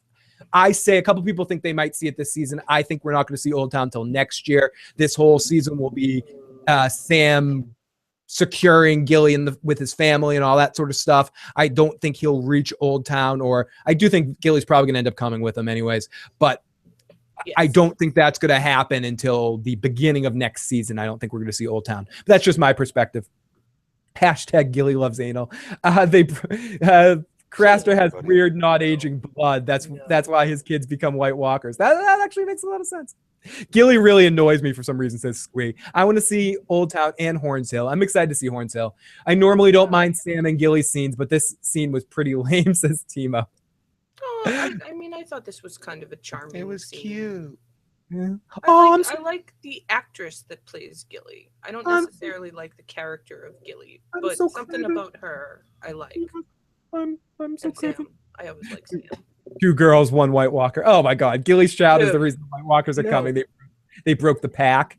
Very interesting. Gilly's child is the reason why the White Walkers are coming. They stole a baby. I do too, Katie. A few days after last season ended and they were talking about Old Town filming locations. People in Westeros are too dirty to do anal. You need to prepare for butt stuff. Oh I love our viewers. Some of the best people in the world. You guys are fucking cracking me up in the chat. Chats are off the hook tonight. Thank you so much to everyone in the Discord group and live viewing, and all the people that listen to the audio podcast. Huge thanks to everyone that's turned out this week again to talk about the episode. Huge love to everybody. Huge. Okay. So let's get to the Tower of Joy scene. We see a sword being sharpened, and then we see the horses riding up, and we see the Kingsguard grab the sword. We see Bloodraven and Bran watching the whole thing, and Bran says, "That's my father." And we see Howland Reed, that's Mira's father. We see Arthur Dayne put down a sword in the ground that theoretically could be Dawn, even though it wasn't white like milk or whatever. But I think that was the show's version of Dawn. Puts it down, and we get the top of it even had like the sun on the pummel. Yeah, it was definitely the sword of the morning. I'm pretty sure that was the. Because it wasn't a full sun either; it was a rising. I'd have to rewatch to make sure, but I was like, okay, there's Dawn. It doesn't look like it, but that's what they're trying to be. So they go back and forth. Should have seen you. Missed you at the Trident. Too bad you weren't there. And he goes, well, if we were there, the usurper would have killed us all. Ned's like, it's all over. Where's my sister? And the prince wanted me here. Where's my sister? I love the casting. Arthur Dayne says, I wish you good fortune in the wars to come, and now it begins. No, now it ends. I like the casting of Dayne. I think I'm too fucking...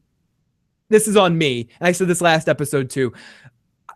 Like, it's hard for me to look at anyone else as Ned Stark besides Sean Bean. He looks like Doogie Howser. The cross between Sean Bean and NPH. He does look a little bit like NPH. There was another one that someone put. There was like a couple of images of he looks like someone else. I'm blanking on it. I saw a couple of pics that. But compared. I got a good Sean Bean vibe from him. So I was pleased with it. Thank you, Disco Potato. It was a good-looking sword. People want Valyrian steel swords in the show to look like World of Warcraft or some epic shit, says Edward. Young Ned looks like Sean Bean. He does definitely resemble. When you see Cat's Paw. When you see, what was it called? It was called Cat's Paw, right? The Neil Patrick Stark, Joe. Right. Cat's Paw was the dagger that stabs Bran, that cuts Catelyn's hand, that used to belong to Tyrion. Tyrion dagger that Peter Baelish then had, or used to belong. But that dagger looks like something out of World of Warcraft or something like that. But all the rest of them, they're described as such that should be in the book. Yeah, just to be clear, Dawn isn't Valyrian steel. It's from a meteor that crashed or something. Is that what it is? It's Kryptonian. It's Kryptonian in nature. Isn't that what it is? What did they do? They just Jon leave Snow it there is in the sand, or Superman. did they take it with them? Hashtag bring Sean Bean back. Dawn, no, it's from a fallen star. Thank you, Hope. Dawn is from a fallen star. They should have gotten Casey needs it to play Ned. His grimace has that total Sean Bean look. I rewatched the fight. Dane should have fought with the two swords. If D&D are rushing shit because they're tired, let someone else take over. Let frickin' take a vacation and get back. The castle's private property. I was planning to visit. Oh, the castle in Spain. Awesome. There's Jon Snow is Superman. Hashtag Jon Snow is Superman. Yeah. I've had to catch it a few times. Okay, I'm sorry. I'm scrolling back and forth. Love the fact it's not Rickon's dog. It's another wolf. No problem. Thank you. By the way, best fight scene in Game of Thrones. Absolutely. No, I think I agree. Oh, beautifully. No, they were asking us what it was. So you say this. I still say it's the Mountain versus the Viper. Oh, well, I wouldn't say this was the best. I think this was beautifully done. It was. They showed it for much of the fight and didn't do the quick cuts and the shaky close-ups and crap. Yeah. But to me, still the best fight so far is Mountain versus Viper. I just thought it worked the best. And maybe this is also a case for me of been eating saltines with the sand snake shit for so long that maybe it's the best fight you've seen in a long time. Yeah, since that fight, Phil. Since that fight for sure. I think it's the second best fight that I've seen. Ned and his crew face off against the two, and Dane is killing it. Ned takes down Hightower. I think it's Hightower. People could correct me if I'm wrong about which other Kingsguard was there. But Dane has the two swords. He's surrounded by 4 guys, and he kind of just starts engaging them all in an awesome fucking battle. He kills one through the neck, easy. Knocks Howland Reed down, but as Joe mentioned a few times tonight, does not finish him. Kind of just knocks him down, knocks him out over to the side. So Bran, then we get to a Bran commentary with this where Bran says, wow, he's better than my father. And Bloodraven says, far better. But I heard the story 1,000 times. He killed Dane. How the hell did this happen? How did he win this fight? And Howland Reed comes up from behind, stabs him in the back. Ned picks up the sword, picks up Dawn, or picks up the sword that was in the ground and fucking kills him. And then we hear the screams coming from the tower. This is where the blue balls come in, everybody. Everyone's collective blue balls raised as we can hear Lyanna screaming from the tower. Was it her? It was fucking her. Bran says, what's in the tower? As Ned runs in and he yells, here comes the tower. Runs into the tower, and Bloodraven says, come on, we got to get out of here. That's enough. We'll come back here later. Bran's like, no, I'm fucking staying here. And he yells to his father, Ned. And Ned turns around for a second. Why the fuck did he turn around? Did he see him? Was it the wind? Who knows? Well, they do a good job with this too, explaining all this in the books too. And it's kind of like what Bloodraven says, it ends up being to the people that hear stuff like that, like the wind calls or those little moments in your life when you turn around and what was that? Oh, did you hear something? Oh, shit like that. Someone in the chat think it might be Went and that Hightower's in the tower, and that because Went was the one sharpening his sword in the book, so that was him on the show. I honestly don't know. So if anyone knows for sure, we can know. Once we see the casting of the episode on the HBO thing of what character he played, we'll all be able to figure it out. So Bran says he's better than my father. Bloodraven says far better. And how can my father beat him? Howland Reed stabs him in the back, and then Ned kills him with that. Bran says, "What's in the tower? What's in the box?" As Ned runs in, he yells, "Father, the wind." Joe explained that very well. And then eventually Bloodraven says 90 seconds. Holy shit. Wow. Okay. Bloodraven sounds pretty. Everybody that's on the phone lines right now, if I can see you, 914-202-715. In about 2 minutes, you guys are going to be disconnected, but the phone lines will connect. Let's try to get these 3 calls up, but the phone lines will continue. I have another event set up, so let's take 3 quick calls. Welcome, caller. What's going on? Hey, are you talking to me? Yes, I am. Are you talking to me? Yes. 60 seconds. How you doing, man? I'm really enjoying this. Thank you guys for doing this, by the way. I really appreciate it. My pleasure. Sorry, you're going to have some weird British woman giving you a countdown. It's going to be weird. That's all right. I'm going to do a quick go. So the scene with Tommen and Cersei, I think it's a lot bigger than we think. The last scene with his mother, he says, "You raised me to be strong, and I was weak. Help me." I think there's a lot more going on in that scene with the High Sparrow than we think.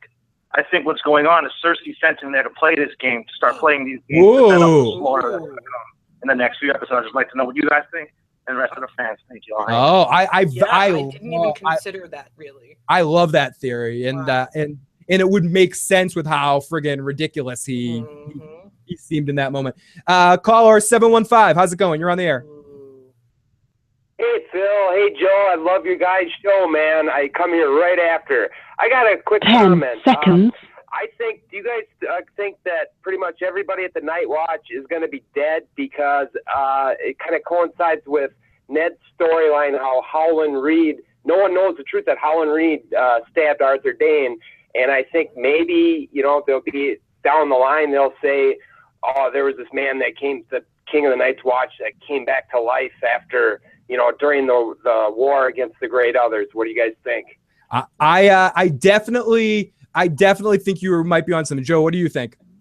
I don't know. I got to say that I'm not sure where the connection between Howland Reed killing Arthur Dayne and Jon Snow coming back to life, aside from the fact that, he was there when he was possibly born, if that's what's going on in the tower, right? But I don't, as far as everybody dying, all the Night's Watch dying, yeah, I absolutely think that's a really distinct possibility. Yeah, and then the way. new army of wildlings and all the houses of the north that get together or whatever are going to have to beat back this great threat with the dragons and such. But I'm going to need maybe a little bit. I'm not sure. I'll have to listen to that question again too to see what if I answered it. If you answered the question properly. Start your show now. Press 1. I'm starting So that. it appears you're calling back into a live show. I'm starting We're now. reconnecting you now. Connect me now. Sorry, woman. Sorry, everybody. And that. Yes, I am back in, and I can take calls again. You guys that are on hold are back on. Sorry, I'm still figuring out this new system, but it's better than hearing that fucking ring, ring, ring, ring, ring thing every time. So here we go. Let's. Bran says, "What's in the tower? Take me back." You heard, and then they finally come out of the dream after all the blue balls, and he says, "Take me back. You heard me. Take me back." Or Ned heard me. What did he hear? And Blood Raven says it might have just been the wind. The ink is dry. We heard this in the preview. The ink is dry. That's already happened. If you stay too long, you'll never return. Bran, who someone said Star Kids age poorly. But what the fuck? What the fuck do I want to? Why do I want to come out of these dreams? I'm a cripple. I don't want to sit in this fucking cave and talk to you for the rest of my fucking life. And Blood Raven says, yeah. What have I been doing here? I've been waiting for you. And Bran's like, I'm not staying here. And he goes, don't worry, we're not staying here. I don't want to be stuck in a tree for eternity. What the fuck? That's my plight, not yours. But before you go, you must learn everything. I mean, everything. Dude. Fucking everything. Fucking shit. The North and the Wildlings all get together for a newfound kingdom called Gloucester. I wish Blood Raven really looked more like a tree. Joe was talking about that last week, and I feel like it's even more ironed in when he says, when he said that, I almost lost my shit, Phil. Yep, that's a tough one. Roots growing through me and stuff.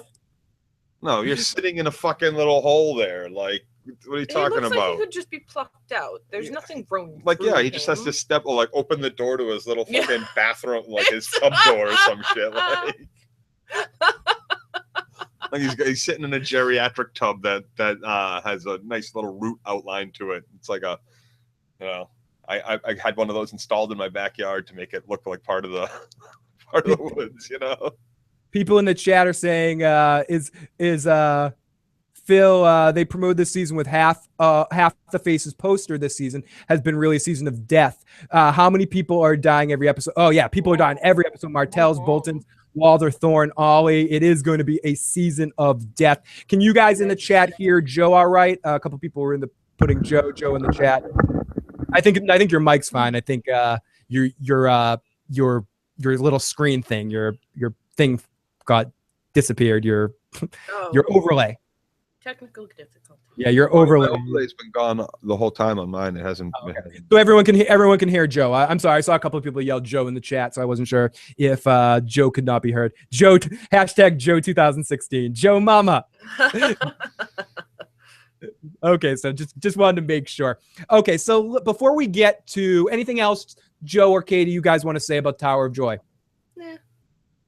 Nothing more. I hope we get back there soon. That's my only thing I'm going to say. So so let's take some calls before we get to Miss Daenerys Stormborn.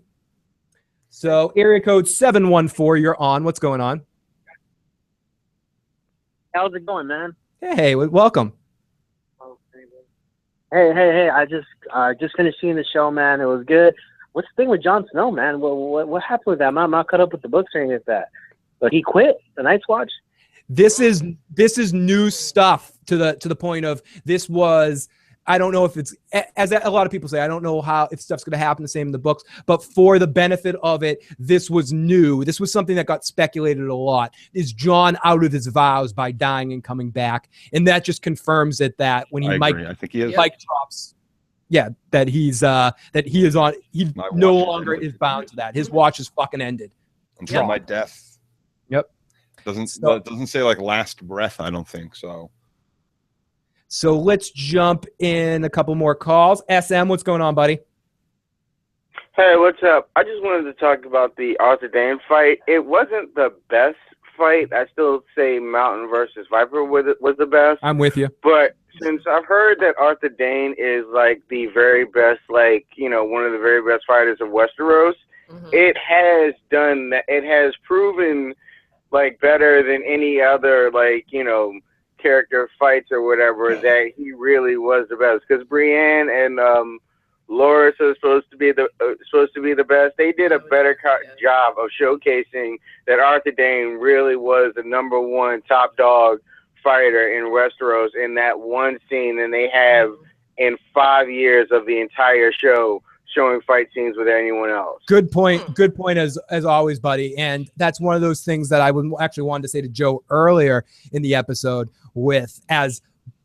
if last season with Barristan, and we were talking a lot about that's more like what we should have. Yes. Aha. I know he was older, but it's supposed to be, if anyone in the Seven Kingdoms is on par with, you could argue as with Dayne, would probably be Barristan in his prime. And yes.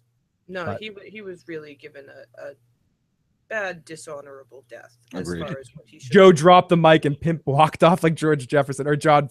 I don't really have any idea of John's plans. I don't see how they'll treat John like a god figure now that he's back. Barrack was brought back 6 times.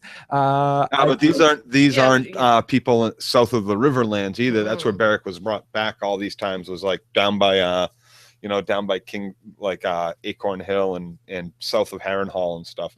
These are wildlings or free folk that are looking at Jon like he might be a god, that he's been brought back. Different culture, different belief system, different lots of stuff. So have a nice night, Squee. Sam says, I agree. SM down. The casting, that actor's really good in that fight. Timo says, yeah, that casting was awesome. My hubby loved that fight. Sam says, I even remember in the casting that they were specifically looking for a great legendary swordsman, and they didn't disappoint. Too bad he's dead. D-A-D, dead. So, okay, Danny time. Massive horde leading into Vastothrak. Beautifully shot. Well done. Beautifully shot. Her walking up, being the one image with all Jothrak. We've seen that in one of the clips that was leaked. Really exceptionally beautiful, beautifully shot. Great scope. We talked a lot about this in the first couple of episodes too, how I'm excited about the Dothraki being back when the show has more money now and they can kind of focus on doing the Dothraki right. And I'll just talk to the scene, then we can talk about it. She ultimately gets taken into the house with the Crones, and Dany and her argue about her not coming back there right away because you're supposed to come back there right after the call dies, and she did her own thing, so now they have to decide on her fate, and they rip off her clothes. We get side boob, and ultimately Dany's forced to sit there and live with them for all eternity until the calls decide her fate on whether to kill her or let her live there. And that's what I was about to comment on, was this horde that we see walking in. I've thought this whole time that was this Khale's horde that Dany is with. And after this scene, I'm thinking that wasn't actually just that Carl's horde. That was all the hordes filling into Vase Dothrak, filing into Vase Dothrak. So it's much more than just the Carl's horde that we see. Because I was going to say that if what we saw walking into Vase Dothrak was walking across these plains, there would be a swath torn through that would be so easy to track. Rubbish and rubble and waste and horse waste and everything from as far as the eye could see. Mother and brother are dead. Sorry, that's Arya. I was quoting this, and Sam threw it in the cup. It's Arya after seeing the Maisie Williams after the Red Wedding. She recorded like a little quick video. That's this. They dead, like so dead, like OMG dead. My mother and brother are dead. Thank you, Sam, for sharing that. So Danny in this moment, I agree with you, Joe, that probably like them all converging into that place. So we saw the multiple hordes that's why it seems like such an epic scale there in that situation. Either way, it was done really, really well done. No, thank you, Sam. Did Danny why did he just call Danny a massive whore? Horde! It was my Boston accent. I'm tired. Get me off, says Loader. What do you guys think that horde will do? Get me off too, please. Finish me off here. Okay, so then our next scene. Let's take 2 calls before we get to our next scene. Area code 832. Welcome to the show. Hey, Phil and Joe. Big fan of you fellas. Just want to talk about the Arthur Dane scene. It was pretty good, but you guys pretty much covered that. And just looking forward to John, going to the next step of taking over the Stannis army and just smashing Ramsay's head on some wall. Oh yes, even more than that Stannis army car, it's the army of the amount of wildlings, free folk that Mance control. John basically has in his control right now, at least a big fucking chunk of those people. So John is gonna go lay some fucking dead Boltons happening, buddy. I hope so. Good. Definitely. Hey, big fan of you guys. Thank you. Thanks for doing all this. Oh, no, thank you so much. Thank you, and thank you to everyone that checks this out and joins us every week. We are fucking lucky as hell to get to talk about this show with you guys. So here we go, area code 954. Welcome to the show. How you doing, guys? I wanted to talk about the Tower of Joy. And the point, I was wondering, why would they leave out Sir Gerald Hightower in that scene? I know it was pretty vivid in Ned's dream, and I was thinking possibly that they wanted to show Sir Arthur Dane as like beyond any level we thought. So it was like it wasn't 3 versus 7, or I only counted 6. It was 2 versus 6. 2 versus 6. So at that point, and I didn't think Ned was dishonorable. I mean, Sir Arthur Dane was dead at that point. He didn't dishonor. It was Howland Reed who came from behind. Ned didn't do anything. But just at that point, finish him off. That's what I'm saying. He was dead. So. To answer your question, I do think they made the other Kingsguard go out a little easier, like make Ned easily take him to show it was one of those situations where you make someone else less good to make someone else seem better a little bit, to make it seem that Dane is that much better than him, that Ned could overpower this guy, but could never, even with 4 guys surrounding him right there, because the other 2 had already died, so it was down to 4 against 1 at that moment, when Dane's kind of just going, motherfuckers, you around me, bitches? At that point, it's extra verification of badassery. And it's worth it to remember, too, that second guy is also a Kingsguard, one of the 7 best swordsmen in the, land. Yep. They didn't leave Gerald High. Oh, okay, so good. Carmine answered the question, or Carmine says they didn't leave Hightower out. They went out. So the character that was in there was Hightower. They went out. He was pretty tall, lean-looking guy.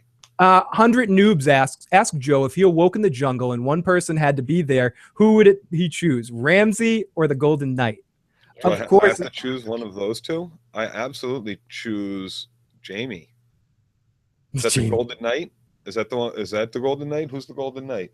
Went had the black bat on his helmet. I saw no bat. Oh, thank you, Carmine. Walking David is in the chat. Sam and Gilly versus Superman. Fun this. I'm not sure, Joe. I'm not sure, Joe. I was thinking the Smiling Knight for a second when I was reading the question, but they combined went with someone else. It was Dane and Hightower.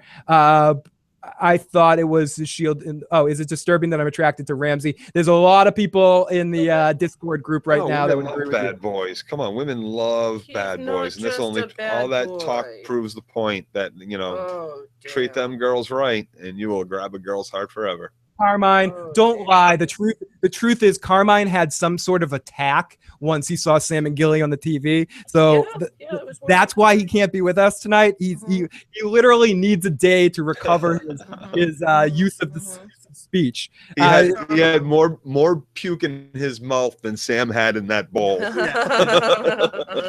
So he's joining us. Still trying to wash out the flavor.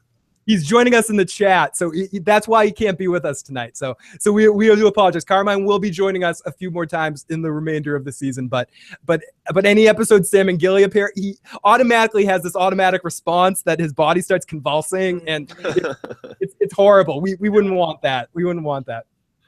Did Ram? I had a stroke. I was hoping that fucking ship sank, says Carmine. Carmine's in the chat right now. We got the Walking David. Walking David, you can turn on your mic in general chat, by the way. Walking David, I have that. If you want to jump in the voice channel right there instead of calling, I can take you that way. I can take you that way too, David. So if that's the kind of thing you're into, I see you. So I think I could do that. I'm not sure. Okay, so anyone rewatching episode 3 again? I am right after this done. What is Carmine going to do when he has to watch Sam in oh god, a whole Sam and Gilly scene? Oh my goodness, where's the third Tower of Joy guy? Where's the third guy in the Tower of Joy? I think there might be some shit going to happen in the future. I think they just cut one down. Yeah, I think save money. Why do you need to There's already so many problems with fans not being able to know the different names of all the different characters and who people are. And you already have Bran sitting there talking to Blunraven in a very basic kind of way, going, "Oh, that's Sir Arthur Dayne, the star, the Sword of the Morning. He's the best ever. Oh my God, he's better than my daddy. Yes, he is. Far better." Like, and then if you have to do that to 2 people or 3 people, it kind of like you're gonna end up saying like, "Oh, all these casual fans or people who haven't read the books are gonna be like, who are these other 2 people? Why are there so many people here? Who are all these people who just stabbed?" I mean, you already had to have them say like, "That's Howland Reed to your father's left. That's Sir Arthur Dayne."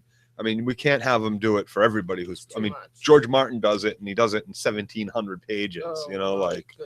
So let's continue here. Our next scene is Varys. Is our Varys scene, and I fucking loved this scene. Loved getting to hear Varys. Let's see if I can get a little bit of Varys in here. You look lovely today, my dear. You really do.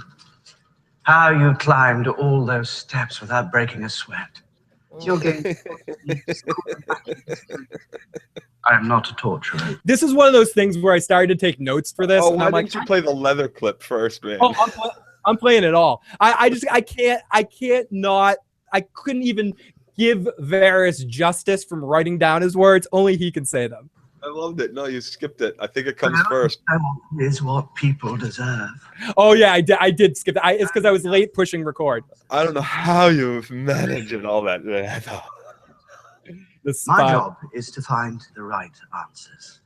Basically, someone said they don't understand the Varys scene. Ultimately, it was just a way to show you that Varys is taking over the city the way he took over King's Landing. He's making sure he gets his own little birds in this city too, to be able to figure out the pulse of what's going on, get some more information about the Harpies, but ultimately just to kind of reaffirm his manipulative powers. That's why they paralleled it with seeing the Qyburn scene with dealing with his old little birds, and how and it's everywhere Varys goes, he does this. Before he went to King's Landing, he called them. They weren't called little birds though; they were called little something else. The first people he controlled in somewhere else. Every place he goes, he does the same thing, and this is just a process of seeing him do it again. Yeah, no, those are still his little birds. I think he goes to make it a point that he'll always trust he doesn't have faith in, but he ultimate faith in his little birds, that even though Qyburn's there handing off those plums, there is no faith that, or there's absolute faith that those are still his birds. Someone just said, someone asked, where was the question? I said, Varys is too OP. They need to do something. They need to gimp fucking Varys. He's too OP. Varys is too, he is just too crazy. Well, that makes perfect sense from your perspective. Here we go. Here comes the threat. And he just gets... I have a different perspective, of course. I think it's important that you try to see things from my perspective, just as I will try to see them from yours. Because that is the only way that I can make you and Dom happy. That is how you pronounce it. Dom. Dom. Yep. I'm afraid I don't really speak the language. Yeah, I do. Such a handsome boy. Those big brown eyes. Good luck keeping the ladies away. I think we have another caller with us right now. As I'll push pause on this Varys stuff, I think we have with us the one and only Walking David. Welcome to the show, Walking David. Can you hear me? Yeah, Phil, I can hear you, man. Dude, perfect. Welcome. How are you doing? I'm doing good. Sorry, I didn't know that I had just called, honestly. Oh, that's okay. That's okay. We're sneaking. I can hear the car, the ding ding ding, the door open car. Well, I'm just gonna keep this open, so feel free to pop in and mute or unmute yourself as you want. I'm just gonna stay in this group. You're sounding all smooth, silky and smooth. Get the high quality audio coming through. Oh, thank you. Yeah, there we go. I have LTE on this phone. What I mean? Awesome. So we got the. Whoa, yeah, the dead air moment. Hey, David, I keep missing your live Facebook video, says Timo. So that woman wants to be a slave again for tradition. Varys just makes subtle but very good points, says somebody. And yes, Walking David has been doing some awesome Facebook streaming, so check that out if you're friends with the Walking David. So I'm always scared that Varys gets stabbed out of nowhere every goddamn scene. Bran's the only Stark that does get a haircut. The question is, where are the fucking dragons? They go Free Willy one episode. Product placement. Long live Daenerys Targaryen. Where's Small John Umber? For every awkward silence, Sam and Gilly scene happens. For every awkward silence, Sam and Gilly scene will happen. Okay, so that's basically the Varys scene. They go back and forth, and Varys ultimately threatens this woman and her son to basically, I'll fuck you up if you don't do my bidding. So if people can wonder what that is all about, but ultimately that's what it was about. It was about Varys fucking threatening this woman to be his informant, or you're dead. So he says it so nicely, but it's hard to. It's more like be my informant, you can leave, or you can go wherever you want, start a new life, and they won't kill you. But if you don't, like, someone's gonna kill you. Someone's gonna kill your son, maybe even worse. That's it. That's your choice. Like, live somewhere or take this nice heavy sack of silver. But my leather-clad friend might have to come back and carry it for us. It's too heavy for me. It's too heavy for me. I cannot do it. So then we get into the most awkward scene in the world. We get awkward moment 101 with Tyrion and the two lovers there. Let's play games. What should we do to pass the time? What should we do? What should we talk about? Don't say you speak 19 languages. You must occasionally use some of them to talk about things. You too. I know some people can say this too. I'm so charmed by Peter Dinklage I'm so charmed by Tyrion Lannister that I'm so. This was the most awkward wonderfulness I've ever seen. One of the most awkward wonderfulness I've seen in my life. I love this. Great deal of time together.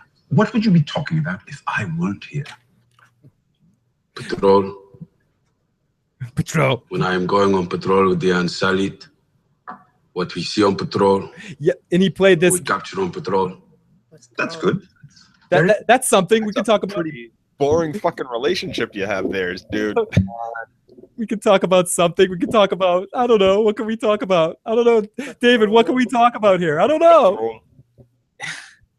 Dude, I'm telling you, I think that was the ultimate producers like, fuck you guys, we're gonna stretch this episode out for no reason at all. Like it's just so awkward between those guys. Like that guy who plays Grey Worm, I'm sorry to say, shouldn't have cast that guy at all. I agree. I don't Yeah, like him either. no, I agree. Bad casting. I mean, he's got this weird Indian/Mexican accent that he does, depending on what episode he's in, and he's always just. I'm surprised they don't just have him be the Hodor of Marine. Just go Grey Worm. Matt Damon. I'm Grey Worm. He just That's goes all around I say, saying, Grey Worm. he goes, Matt Damon. And he's nowhere near as impressive as he comes off in the books. No, 13 episodes and we still drag stuff. 13 episodes left and we're still dragging stuff out. HBO. Masande is the head of the Harpies. It is known. Just rewatch the Tower of Joy scene. They had a lot of the book language word for word, and Arthur Dane even said, "We're here because the prince left us here." And Tyrion dies. The last episode is season 8. Agreed, Ren Redmond. It's a Family Guy style cut scene. Couldn't we have sacrificed the scene for more Tower of Joy? Peter. But they. And I gotta say this: a couple people in the chat have mentioned it, and I feel like I've been overlooking the question. We haven't seen Littlefinger or Bronn this season, and I'm hungry for both of them. I hope it looks like we're gonna see Littlefinger next episode, but where the fuck's Bronn? Give me some Bronn of the Blackwater. I'm missing him. So I think it's worth it to definitely worth it to mention that there's going to be some heavy Bronn stuff or Baelish stuff coming up. I hope so. I think Bronn's probably going to go with Jaime when he goes to the Riverlands. That's my impression. That's my instinct to think that's when Bronn comes back into the story. When Jaime takes the army, he goes off with him, and we have seen that potential. What a lot of people think was Bronn grabbing Pod on the battle. So Bronn, I hope, comes back. He's definitely on the on the list of actors for the season. So I would be very upset if we don't get a lot of Bronn. Someone says, who's Bronn? Bronn, if that's a serious question, Bronn was the guy that was with Jaime last season, Tyrion's friend, the sellsword guy. If someone was actually asking. Since season 1, since the Eyrie. Yeah, he is. Bronn and Gendry are going to make the 8. Yeah, that's where they are. Bronn and Gendry are somewhere trying to make the 8. So Bronn does not want to have to be following up. Oh, you said Gendry. Okay. Yes, buddy. Tell me you weren't waiting for Varys and Grey Worm to be left in the room alone and him just go, "Have I ever told you this story?" You ended up getting cut off for a second there, but yeah, I was totally waiting for that. Did I ever tell you? I mean, did I ever tell you? That would be the most compelling part of that whole series is two men talking about how they both don't have dick. I think that everybody deserves to have that scene. You want to know how we got these scars? That would be pretty funny. Comparing how they go pee. So let's take a couple calls here. Area code 229. What's going on, caller? Hey, what's going on, man? I wanted to say something about Ned and the dishonor stuff that we were talking about a little bit earlier. Yep. I don't think the dishonor was the stab in the back. I think it was him not correcting the story later on. Fair enough. What if that's I was thinking about that too, like the story of it, and why would you change the story of how it all happened? And one reason to do so is that it makes it, if you're Howland Reed, you don't want to be known as a backstabber, which, as we see, and even from the chat, that a lot of people look at it like he did something dishonorable, which I apparently have made my thoughts well known. But you have a problem with Jaime stabbing the king in the back. The big difference, dude. I mean, both an apple and an orange are fruit, but they're not the same thing. All right. I agree. One's king slaying, and one's fighting in a reasonable fight where it's a melee and someone's just coming from behind. It's like in last season when they were in Marine fighting pits and Jorah gets knocked down and gets beat by the water dancer. The Marine champion comes up behind the water dancer and kills the water dancer, and then Jorah and him face off. It's almost the same type of thing. Same thing. That's the fighting pit. That's a pit. That's a melee. Like, I'm sorry, we've all seen the Royal Rumble. right? Well, if you kill in defense of yourself or in defense of others, it's not dishonorable. Yeah. So I was thinking about that. Why change the story? So, Reed doesn't want to be known as that. And also, if asked and Reed pipes up first, and puts Ned up on this little bit of a pedestal that he went down there and he was the hero that saved his sisters, that tried to save his sister's life, or whatever the case is, like however they worked it out, I think it made sense that they would say that Ned was like a big hero of the situation. He's also got to go back and be the Lord. No, very fair. And children, people pass down stories. Things get exploded, and you play the telephone game. It keeps growing and growing. Bill says this episode was called Oathbreaker. I was disappointed that we didn't see a flashback of Jaime killing the Mad King. We saw that clip potentially in the trailer preseason. What looked like the shadow of the wall. Hopefully we'll see that later, but I agree that this would have been a good episode for it.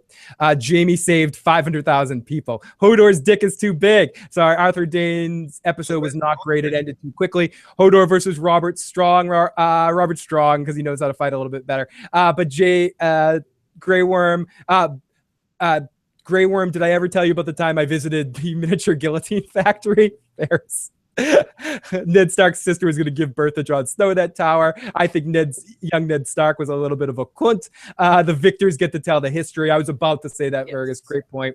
Oathbreaker meaning the sword. So let's get back into this a little. Oh, let's take call from SM, and then we'll finish off our recap here. Welcome to the show, caller. Welcome to the show, SM. What's going on, buddy? Hey, what's up? I finally figured out what I was going to say, and I have a couple things after that. So after I say what I'm going to say, don't hang up. I won't do it. One, he didn't stab him in the back. He stabbed him in the neck. Two, Jaime is actually more honorable than Ned if you really think about it, because I don't know if every single king makes this promise to their Kingsguard, but when Sansa and Sansa's mother did it with Brienne, they also promised that I will never give you an order that will cause you dishonor. The order that the Mad King gave Jaime to make him kill him would have totally caused Jaime dishonor to burn down the entire city with everyone in it. So technically, to me, Jaime is way more in the right than Ned. Jaime's a hero. Also, I always thought that Ned was kind of a dick anyway. When I watched season 1 again, I kind of think Ned had it coming. Ned, I love you. Do you have one more thing? I was trying to think. Was there anything else? If I think of it, I'll call back. Awesome, buddy. Thank you. Jaime stabbing the king in the back is hero. The king does not. Miracle. The king does not take oaths to people. The king does not pledge himself. Like the king is the king, and there's like the ultimate like I'm the king, and I'm better. Jaime took the oath. And what he was comparing that Jaime taking the oath and Brienne taking the oath to both Sansa and to Catelyn. Both Sansa and Catelyn repeated something back about not making them do anything dishonorable, giving them anything to dishonor their Someone name. says, "Fuck off with service." Jaime." Come on, Joe, back me up. What? Sorry, Ned. Promises landed to never tell anyone about what happens. Ned hater. Good deed undone. Ned was backing him up. Dude's got a gold hand. Jaime is a fucking asshole. No, they were cheering you on, Joe. I Jaime, know, and I was trying to tell them, but you interrupted me. Jaime's more of an anti-hero, in my opinion. There's a story where Jaime stabbed the Mad King in the back. Kingsguard protects the crowd no matter what. The king has no obligation. Jaime killed the king to save his father. So let's take one more call here. Area code 256. Welcome. Hey, how's it going? This is Tony. Hey, Tony. What's going on, buddy? Hey, man, it seems like the huge debate tonight is honor or dishonor with Ned Stark, right? But I'm thinking back in previous episodes, and I'm thinking, well, when Jon Snow was fighting in Craster's Keep against, one of the mutineers, I think a woman stabbed him in the back so Jon Snow could win that battle. And then I think that Podrick stabbed somebody in the back to save Tyrion, and then didn't Theon stab someone in the back to save Podrick? The other night, yeah, the other or one episode. or two. It's something that's definitely happened a bunch of times in Game of Thrones where one character looks like they're about to be killed and someone else gets stabbed. Well, the other character gets stabbed from behind. Nobody called And them. when you're in a big melee, man, that's Great, what great happens. point, caller. Great. When you my aunt used to always say, or my family has kind of one of these sayings. It's not like we didn't make it up. I'm sure it comes from somewhere. But when you're out a pool, if you're outside a pool and someone jumps in the pool and you get splashed with water, there's always someone that goes, why did you get me wet? If you're around a pool, you have to expect to get wet. Yep. So if you're around swords and you're in a fight to the death, you're getting stabbed. Yeah, wherever. you go to a pool party, expect you're getting wet. To make an omelet, you have to break a few eggs. Exactly. So Nicholas says, don't cut Joe off. Of course I will cut Joe off. Don't make me play the song. No, I'm kidding. It's been a while. Not that I want you to shut up, Joe, but it's been a minute. Shut the fuck up, Joe. We needed a little Tim in the house. So yeah, that was for you guys. Okay, so rest in peace, Shaggy Dog. So Bran's not the new Green Seer. Who the hell is? What did Michael say? Let me scroll up on that. Yes, Vala Dogoris. Dogoris. It reads better than it says. Yes, Jamie is a hero. Haha, Phil. Yeah, fucking great. Okay, so Varys threatens her. Tyrion, it continues with this awkward scene with Missandei and Grey Worm. But that's a report. I was thinking more of a conversation. Then Wise man once. Then they start playing a game. They start playing. You want to play a game? Oh, you mean games like when my master used to fucking rape me? No, not that kind of game. Fun game. Fucking crazy. They're not great at parties. Yeah, no, definitely not a good time. Okay, so then after that, ultimately Tyrion tries to play the game. I made up this awesome game. We come back and we find out that that Astapor, Yunkai, and Volantis, that they're all in charge of everything. Varys found out the information, and they get into a little bit of a debate whether they should attack them or not. Grey Worm attack them. Missandei wants to attack them. Tyrion says, "Wait, let's think." Yeah, Joe? Is this the first? This is the first mention of Astapor, is it not? No, I don't think so. I think we've heard about Astapor before. I think no. They went from Karth to Yunkai to Marine. They skipped Astapor. They didn't even put it on the maps for the show because they were trying to make it not so drawn out. And now suddenly they're putting Astapor into the show. Well, But we definitely did not visit one of the three cities, and they did not mention Karth. Astapor is where they got the Unsullied, says Critch. Um, No, Astapor was where Dany got her Unsullied. Two people. Well, okay. Two people. One more, and you're wrong, Joe.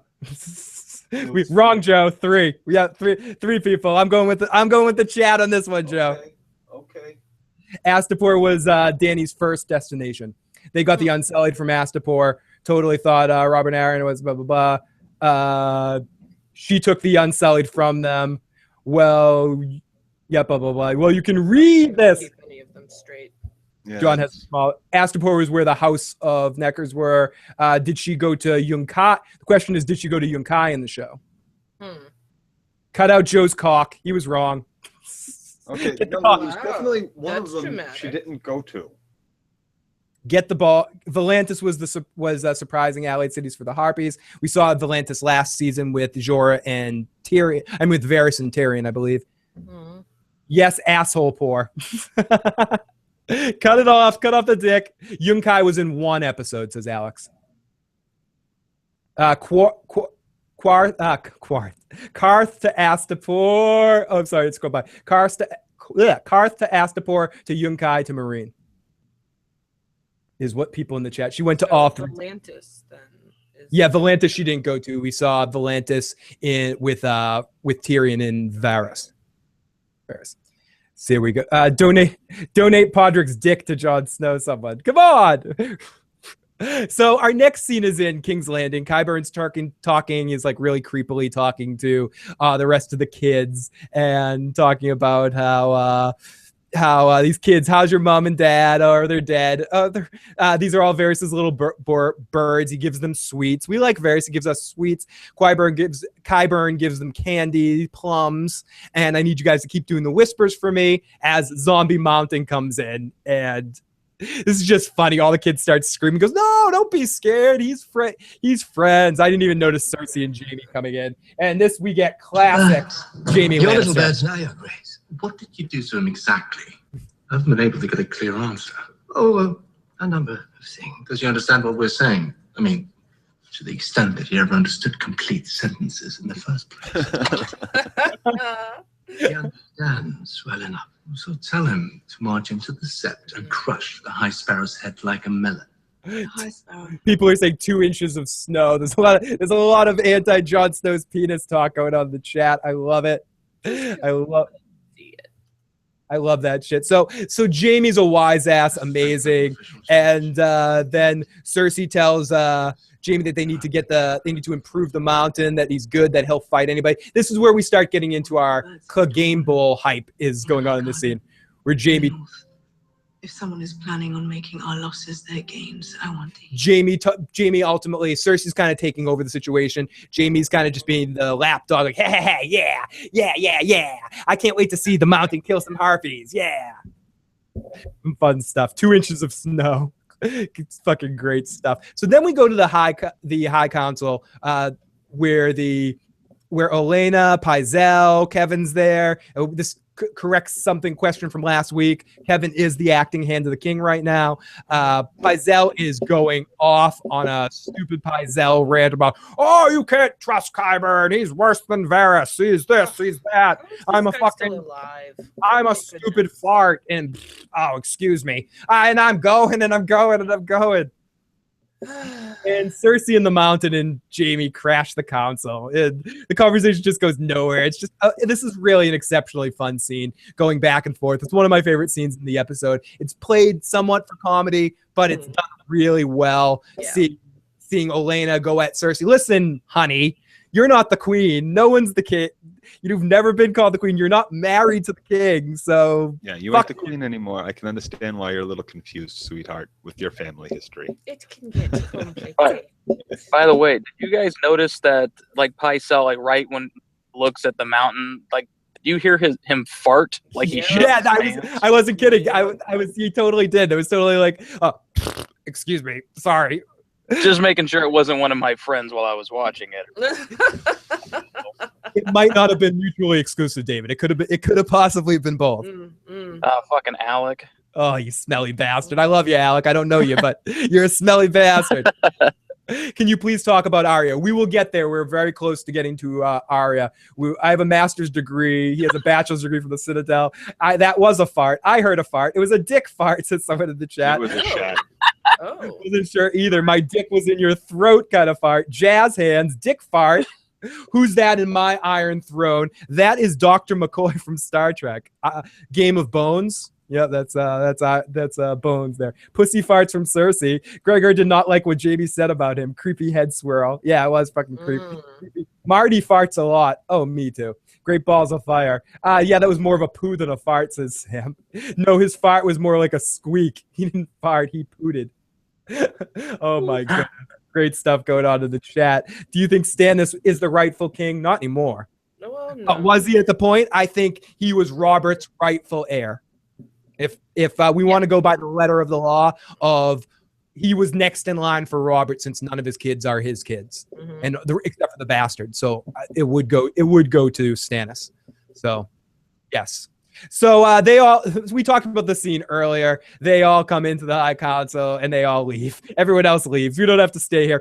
This reminds me, one of my cousins, I'm not going to say his name, but he can kind of be a dick sometimes.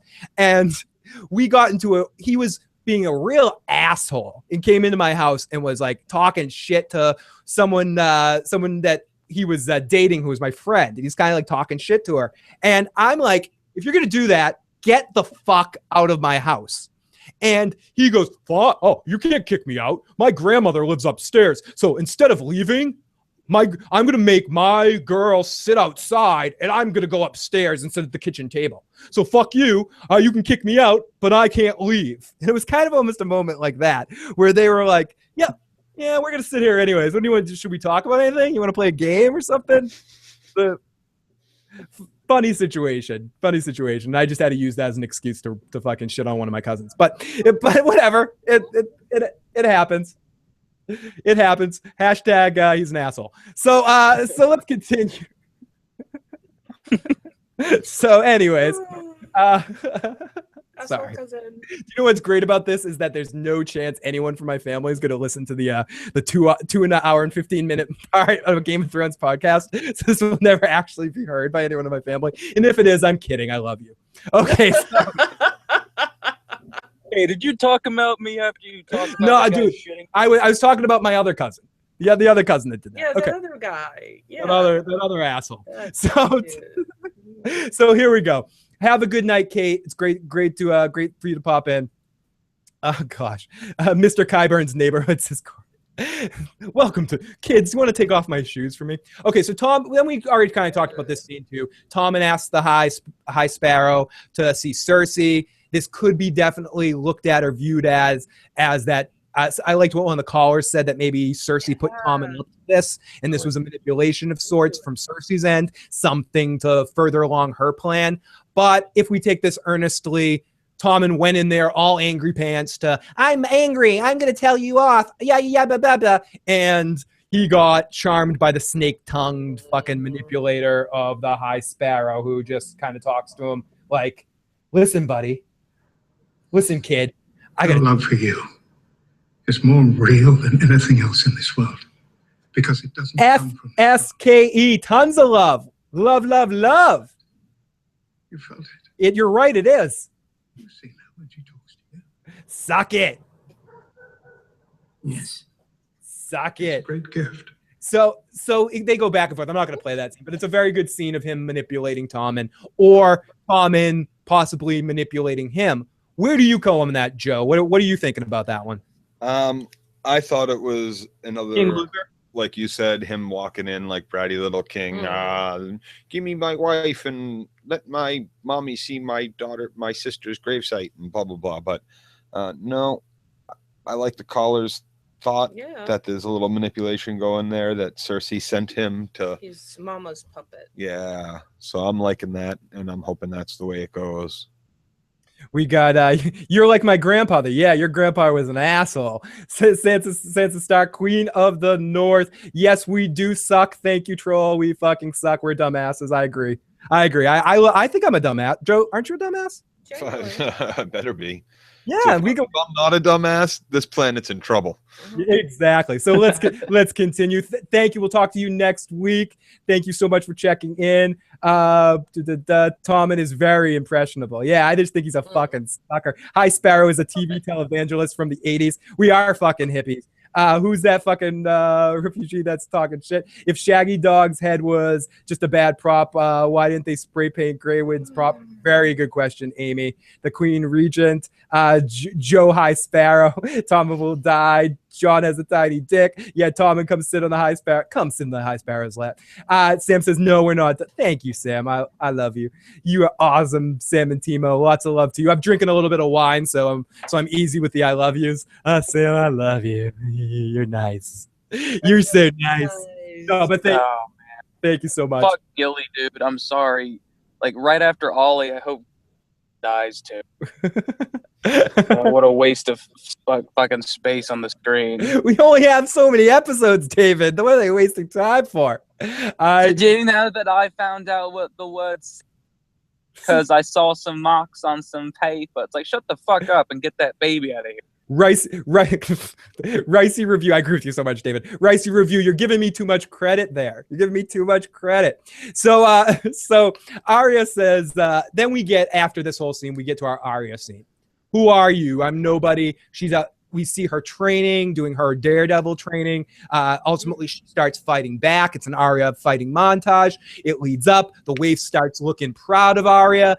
The scene actually has some bite to it. We actually get to dig in here for a little while, seeing her train. Then eventually Jaqen H'ghar comes over and is like, Hey, who are you? Are you no one? I'm no one. Who are you? We also get a mention of the Hound in there. Who was? Tell us about the. I want to know about the. Who are you? I'm nobody. Tell me about this funny little list. Who is on this funny little list? Walder Frey, Cersei, Gregor Clegane. Short list. Who else was on this list? I don't know. No one. Anyone who. What name do you want me to say? You want me to put your name on the list? Is that what you want to be added to this list, sweetheart? Waif? Is that what you want? You want it? Do you really want that? And then Jakinagar comes over and asks her who she is. She passes the test from whatever kind of bullshit she needed to pass the test. Drinks the magic water. Gets her eyesight back. That's the poison back. water. That's the water the well that all these people that drink from keep dying. So, and it worked for her. Sorry to interrupt. No, go for it. Do you guys think that the water actually isn't supposed to kill you, but rather it's supposed to give you what you seek? She gets her eyesight back because that's what she seeked, and all those people there hoping that they could died. That's what they want. No, I definitely like that. It's like in Space Jam where Michael Jordan gives them the secret stuff, like Michael's secret stuff, so that Looney Tunes can beat the Pro Star. But I know what you mean. It's like it's something. It is what the person needs. Good point, David, says Timo in the chat. Joffrey or Ollie? Who's bigger? Joffrey. Can't beat Joffrey for me. He was must have switched cups. Oh, we got a couple calls. We'll jump into those in a second. So let's get through Winterfell since we kind of already talked all about Winterfell most of the night. Why are you here, Umber? Aren't you loyal to House Stark? Card Stark. What are you? Aren't you related to the Starks? Well, your father was a cunt. What do you mean my father was a cunt? You heard me. Your father smelled the berries. Who were you before you came here? Oh, I was no one. Are you Stark? I was no one. Where's this one? Your father was a cunt. My beloved father, the warden. Your father was a cunt. Yeah. That's why you killed him. That's why you killed him. The same to my father, if he hadn't have done me the favour of dying on his own. My father was poisoned by our enemies. Sure he was. Why have you come to Winterfell? Oh my God, this is really scary. We have 666 viewers, right? Okay, good. We gained 2 viewers. I was scared there for a second that Satan was gonna come out and be like, "Everybody, I'm here now to punish you." No. I am Azor Ahai. Probably with his help only that we're gonna get to grow. Very true. Very true. If I believed in him, I would hail to him. No, I'm kidding. So, you do what you got to do, Katie. You got to do what you got to do. So the Umbers are here. We kind of already talked about all of this. He ultimately complains that Jon Snow has an army of wildlings that are going to fuck up my lands. And Ramsay goes, kneel before Zod and kiss the ring. You will have my defense. What the fuck? It's not my fucking problem. And Umber goes, I'm not kneeling to your ass, but how can I trust you if you will not kneel? Your father fucking broke rules. Whatever. Oh, I have a way for you to trust me. And he brings in 2 hooded figures, and it's Rickon Stark and Osha. And Ramsay asks the question that most people are asking, even though we know that's Rickon because it's the same actor. Mm-hmm. How do I know that's Rickon Stark? And he goes, I got something to prove it to you. And he goes out and brings out the dead Shaggy Dog's head, potential dead Shaggy Dog's head. And it was very dark. It was kind of hard to see what it was exactly. I know it was a hooked. It was not Shaggy Dog's head. It could not have been Shaggy Dog's head. Like, I'm sorry, that wolf is going to outgrow this kid by tenfold in that Pink amount Letter of time. episode 4, someone says. I tend to agree with you, Joe. As we said many times, we've kind of already talked about this to nauseum. I don't think it's Shaggy Dog dead, and I think the Umbers are playing a trick here. It's a trap. It's a trap, Ramsay. Let's take a couple calls right now before we get to the final scene of the episode. Area code 989. Welcome. It was Sir. Wait 1 second. It was Sir Pounce's head. Hey,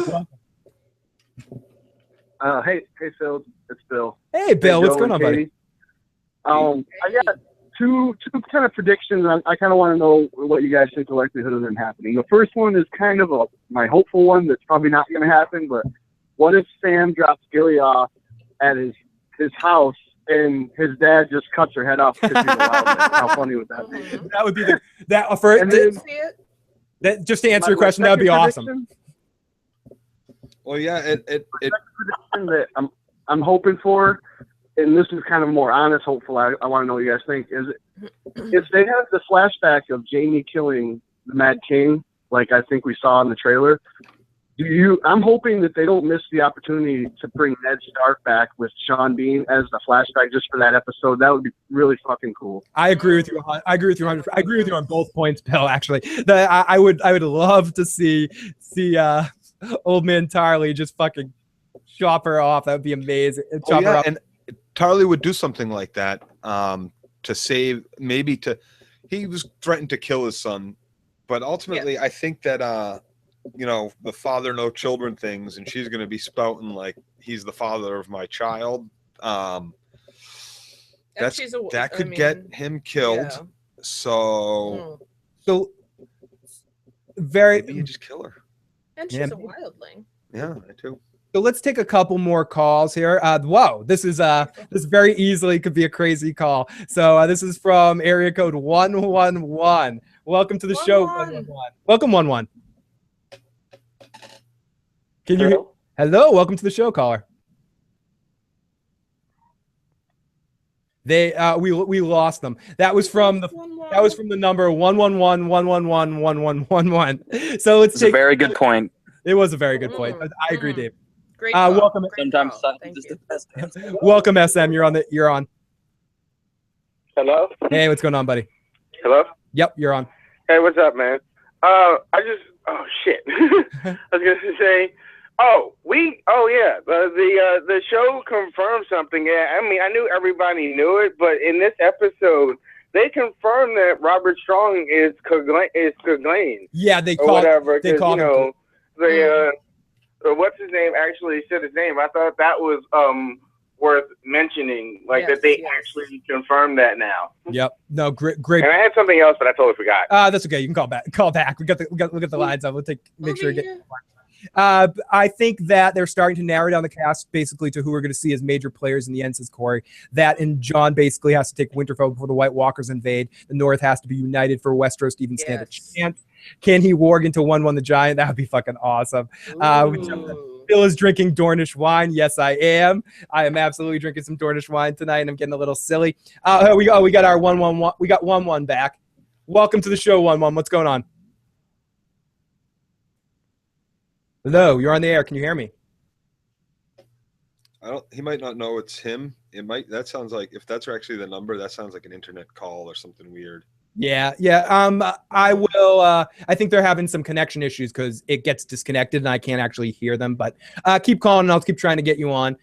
Everybody call, everybody get on. Or I try my best anyways. Okay, so the wall. We see 4 people getting hung here. As we see Bowen Marsh, some guy named Hardwick, Thorne, and Ollie all getting fucking killed. Before the hanging, John talks to him a bit, says something to each one of them, says to Bowen Marsh, who's just like, you shouldn't be alive. This is crazy. And it was wrong. It's wrong that you're here. And John's like, it was wrong to fucking kill me, bitch. And the other dude goes, it was my family. I'm going to tell my family I died in an honorable fight with the West. No, I'm going to tell them you died like a bitch. And then Thorne, who I fucking hate. I know a lot of people I see in the chat. Some people saying they hate Thorne worse than Ollie, that he deserves all the hate. I hate the guy, but you got to give the guy respect for fucking holding true to his fucking ideals here. And he's just like, you know what, Jon Snow? I do it again, you little bitch. And I don't. Because he's a jealous fucking little bitch, man. That's all it was. He always hated him. He always hated the little lordling. He always was a little riding little bitch. And fuck him, fuck Thorne. Bitter child. Were you gonna call him a twat, Joe? Is that where you were going with that one? You kunti twat. You fat boys. So twats. David, I just curious. David, what's your impression of Jon Snow killing Ollie? I loved it. Well, one, I was screaming "Ollie, Ollie, oxen free" when he chopped it. Nice. And all my friends joined in. But one, I totally called that they would die side by side. I don't know if you remember that from the last episode, but I totally said he'd come out with his new little haircut, black coat, and then die side by side. See them getting hung, but I was close. Let's read. Hemo says their deaths wasn't satisfying enough, but I definitely cheered when John killed Ollie. I liked the shot. Yeah, like, Ollie's the shot fucking of dead Ollie's face is gonna be everywhere on the internet. Oh yeah, yeah.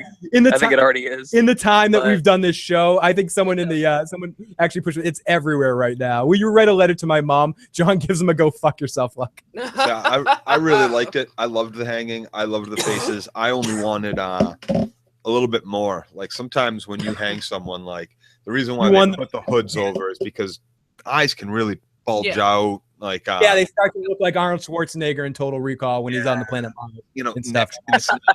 Heads have even been known, like bodies and like the snap of the weight have been known to like pull heads off sometimes. It's rare, but it does happen.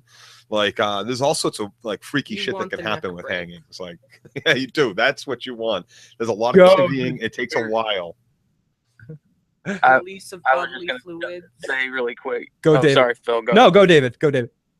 How badass would it have been, like, you know, when John was kind of taking that pause before he did it, that he like looks up to the men and they all like in favor of him shouted for the watch, and then he fucking and then he killed. That would have been awesome. Yeah. So Dax in the chat says, watching Ollie die gave me more joys than 1,000 whores, than 1,000 lying whores. Says Tyrion. I did not do it. I did not do it. Do not do it. Okay. So let's see. Tell me the truth. Sorry, I don't want to start quoting Will Smith from Concussion. Tell me the truth. Okay, area code 908. You're on the line. What's going on? Hi, what's up? Hey, welcome. I was just wondering, who do you think the next Stark children are gonna meet up? I mean, Sansa's pretty close to Rickon right now. Is Johnny gonna get him? Like, what's going on? Good question. I think we talked about this a little bit on the feedback show. I think it's going to be Sansa and Jon are going to meet up relatively soon. Yeah. I think they're going to cross paths, like pretty much in the next 2 episodes. I think Jon and Sansa are going to meet each other again. Yep, one's heading south, one's heading north, or they could just pass each other by, not even know. They should have thrown Ollie off the top of the wall. Holy shit. We got someone for our last caller. Sam wanted to say lots of love from a fellow Jerseyan. Garden State? Is that what it is? The Garden State, I believe? Yeah. Yep. Okay. So John walks off like a fucking pimp down off after hanging those bastard chops. We see the close up on Ollie's face. As I mentioned earlier in the show, they give fans some fan service there. Yeah. Definite fan service showing you Ollie's face fucking losing oxygen. And then the Lord Commander walks down, gives the cape over to Ed. And Ed's like, what the fuck do I do with this thing? And John goes, burn it, wipe your ass with it. I don't care. But my watch has ended. I'm out. Bye, Felicia. Yeah, bye, Felicia. Bye, Felicia. Mic drop. Fuck you, bitches. I'm out. Screw you guys. I'm going home. Whatever you want to say there. Fucking awesome. Jon Snow is out, and that is the end of our episode. Really fun episode of Game of Thrones. I can understand why some people that were disappointed by the Tower of Joy scene might have a problem with it and feel like they got 2 blue balls. But I feel like every episode of Game of Thrones can't be giving you everything. There needs to be some ebb and flow. And I like that this episode felt like it took its time. If I'm ranking the episodes of the season so far, last week's was my favorite. This is my second favorite. And the Red Woman is my least favorite. And not that I didn't like it, but I hate that Red Woman. Someone asked if I want to fuck Melisandre. It's not because of old Melisandre. But I think it was a good episode. Thinking back, this is a good character building sort of episode. Seeing even more about Tyrion, taking your time with that, getting inside Jon. Oh, yeah. I know some of the people in the chat would love to get inside Jon. So many things like that. They're not stuffing too much inside of Jon. No, they're not stuffing too many things. Oh my God, Phil, you are Freudian all over the place. All over the place. It's slapped all over my face, Joe. And they talk about Jon having a small cock. Give me a break. It was a good Talk of a god for sure. solid episode 3. It felt to me like an early season episode of Game of Thrones, like a season 2 or season 3 episode where a lot of cool stuff happened and we really got to sink our teeth in it. I'm liking it. Timo asks, where is Jon going? He has no home. He's just going to join the Wildlings for real this time. I think he's going to where the Wildlings are, in that area where he gave the Wildlings. Where the Wildlings are. Where the Wildlings I go. watched that story when I was a kid. That was so by accident, guys, too. That was fucking ridiculous. Love all those slips. This is the motherfucking happiest place on earth. Let's jump in the chat a little bit before I call it a night. I'll take a gummer from old Mel. You honorable fool. I'll have good dreams tonight, says Hope. I hope he gets stuffed hard. They will not reveal before Windsor starts. That's will be freaking out. We'll see. Hopefully we see Bran. It was kind of a slow episode. Not enough old bags naked this season. Hashtag where the wild things are. Carl, not sure why you think. Oh, that's answering a question. I think Nicholas jumped in front of Ollie before he was hung, so he was under the dumpster. Oh my gosh. Gummer for Joe. Everyone wants a gummer for Joe. Love all the slips. Oh, so fucking awesome. Everybody, thank you so much for joining us. Yeah. Everybody, if you haven't already, we've got our friend The Walking David with us. You can find The Walking David on YouTube. He's got a channel doing lots of awesome stuff. He's a filmmaker. Show some clips from some of the films he works on and a couple of Game of Thrones videos, Walking Dead stuff. So make sure you subscribe to The Walking David. He's a really awesome dude. And I love you, Phil. I love you, David. I'm gonna hang up on you right now for the moment, David. But I love you anyways, man. Talk to you soon, buddy. I love you, man. Talk to you later, guys. Thanks for joining everyone. us, The Walking David. Walking David will be joining me for one of the feedback shows at some point during the season too. So probably towards the end of the season. But it's gonna be awesome to get The Walking David. He's a great guy, very funny dude, very talented actor and performer. So check out The Walking David. So here we fucking go. Hodor threesome with old Nan and Mel.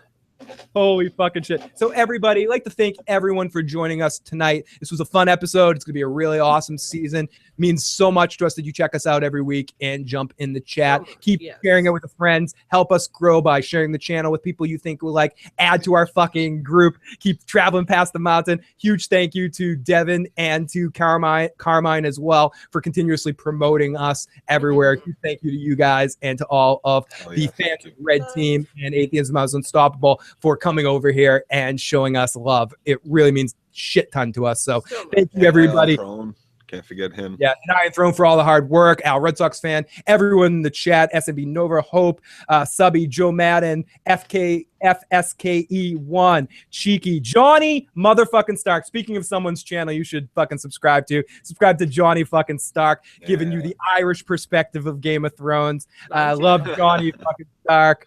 Great job. Keep it up.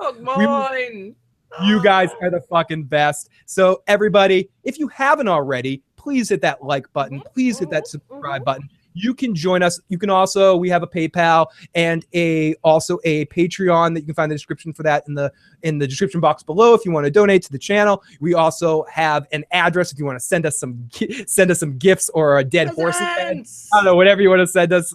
We have an address of that. And we also are selling some t-shirts. You can find all links to that shit in the description box below, or email me at igotissuesman@gmail.com for any other questions you might have. So everybody, check out Dirty Issues Gaming, video game streaming on YouTube, and go there and subscribe. Phil and I put a lot of cool video game stuff up there. Well, streaming stuff, so. Please motherfucking do. And one last point. What's up, guys? Terrence from Texas here. Quick question. Does the Khalasar that Dany is with in the Widows of the Cows obviously know who Dany is, right? But do you think they really believe all those stories and fancy titles? Do they know and not care? I don't think that I think they haven't seen a dragon yet. And when they see a dragon, shit's going to change. And like everybody else, they want to hold on to their power. They don't want to just hand over their power to someone who walks in and says, I am now going to be the king and the ruler and the queen and all this bullshit. No, go fuck yourself. We are what's in control. You have no say. Yep. You don't just go like, oh, okay, you have names.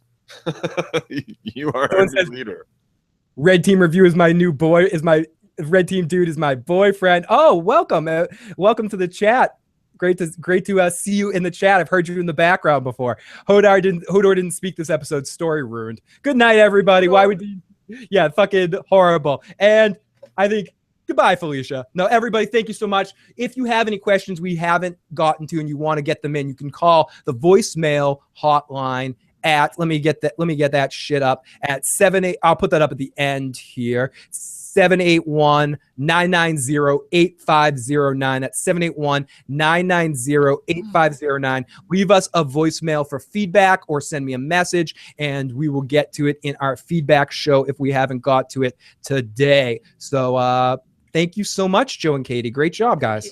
Thank you. Awesome show. Great to have you guys, and thank you so much to the chat. So everyone, midweek show. There will be a midweek show Wednesday or Thursday, and yeah, that's that shit. So everybody, I'm sort of stalling here for a second while I get a graphic up.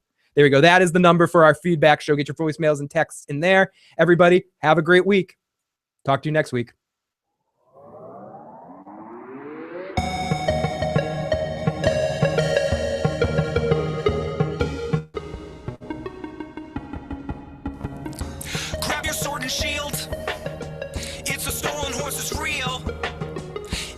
Love you, Ren. Love you, everybody.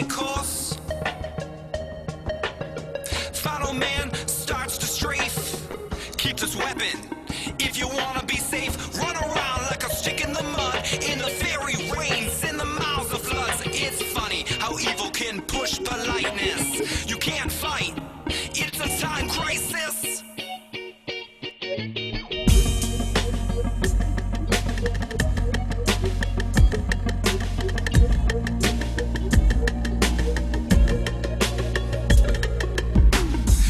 Thank you, Energy. Really appreciate that. Thank you, Mathis. Thank you, Marty. Thank you, Amy. Thank you, Crazy Rob. Thank you, Hope. Thank you, Energy. Thank you, Raytheon. Thank you, Ario. Thank you, Crazy Rob.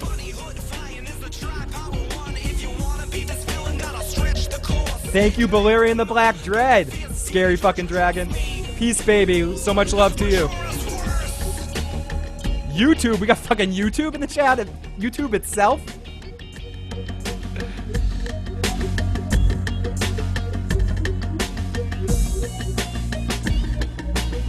Joe Madden, same thing.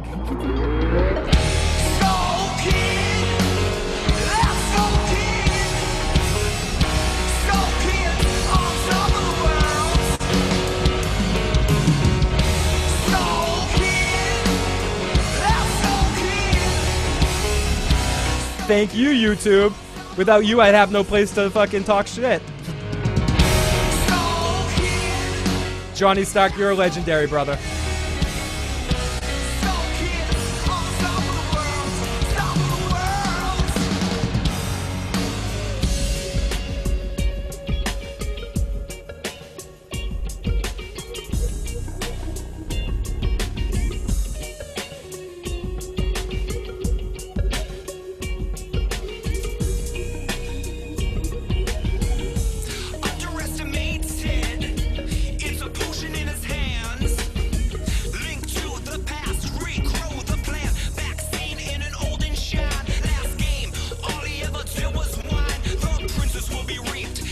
Thank you, Cheekies.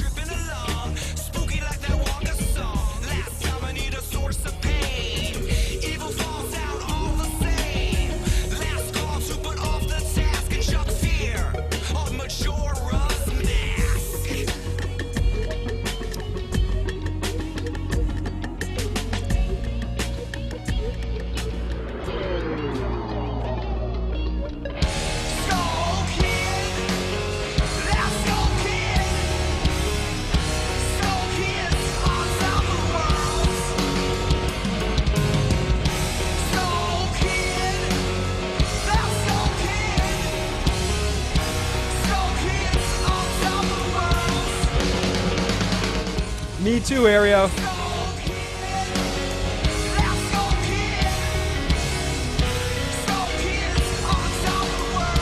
Top of the world, Mom. Thank you, Amy. Shameless self-promotion.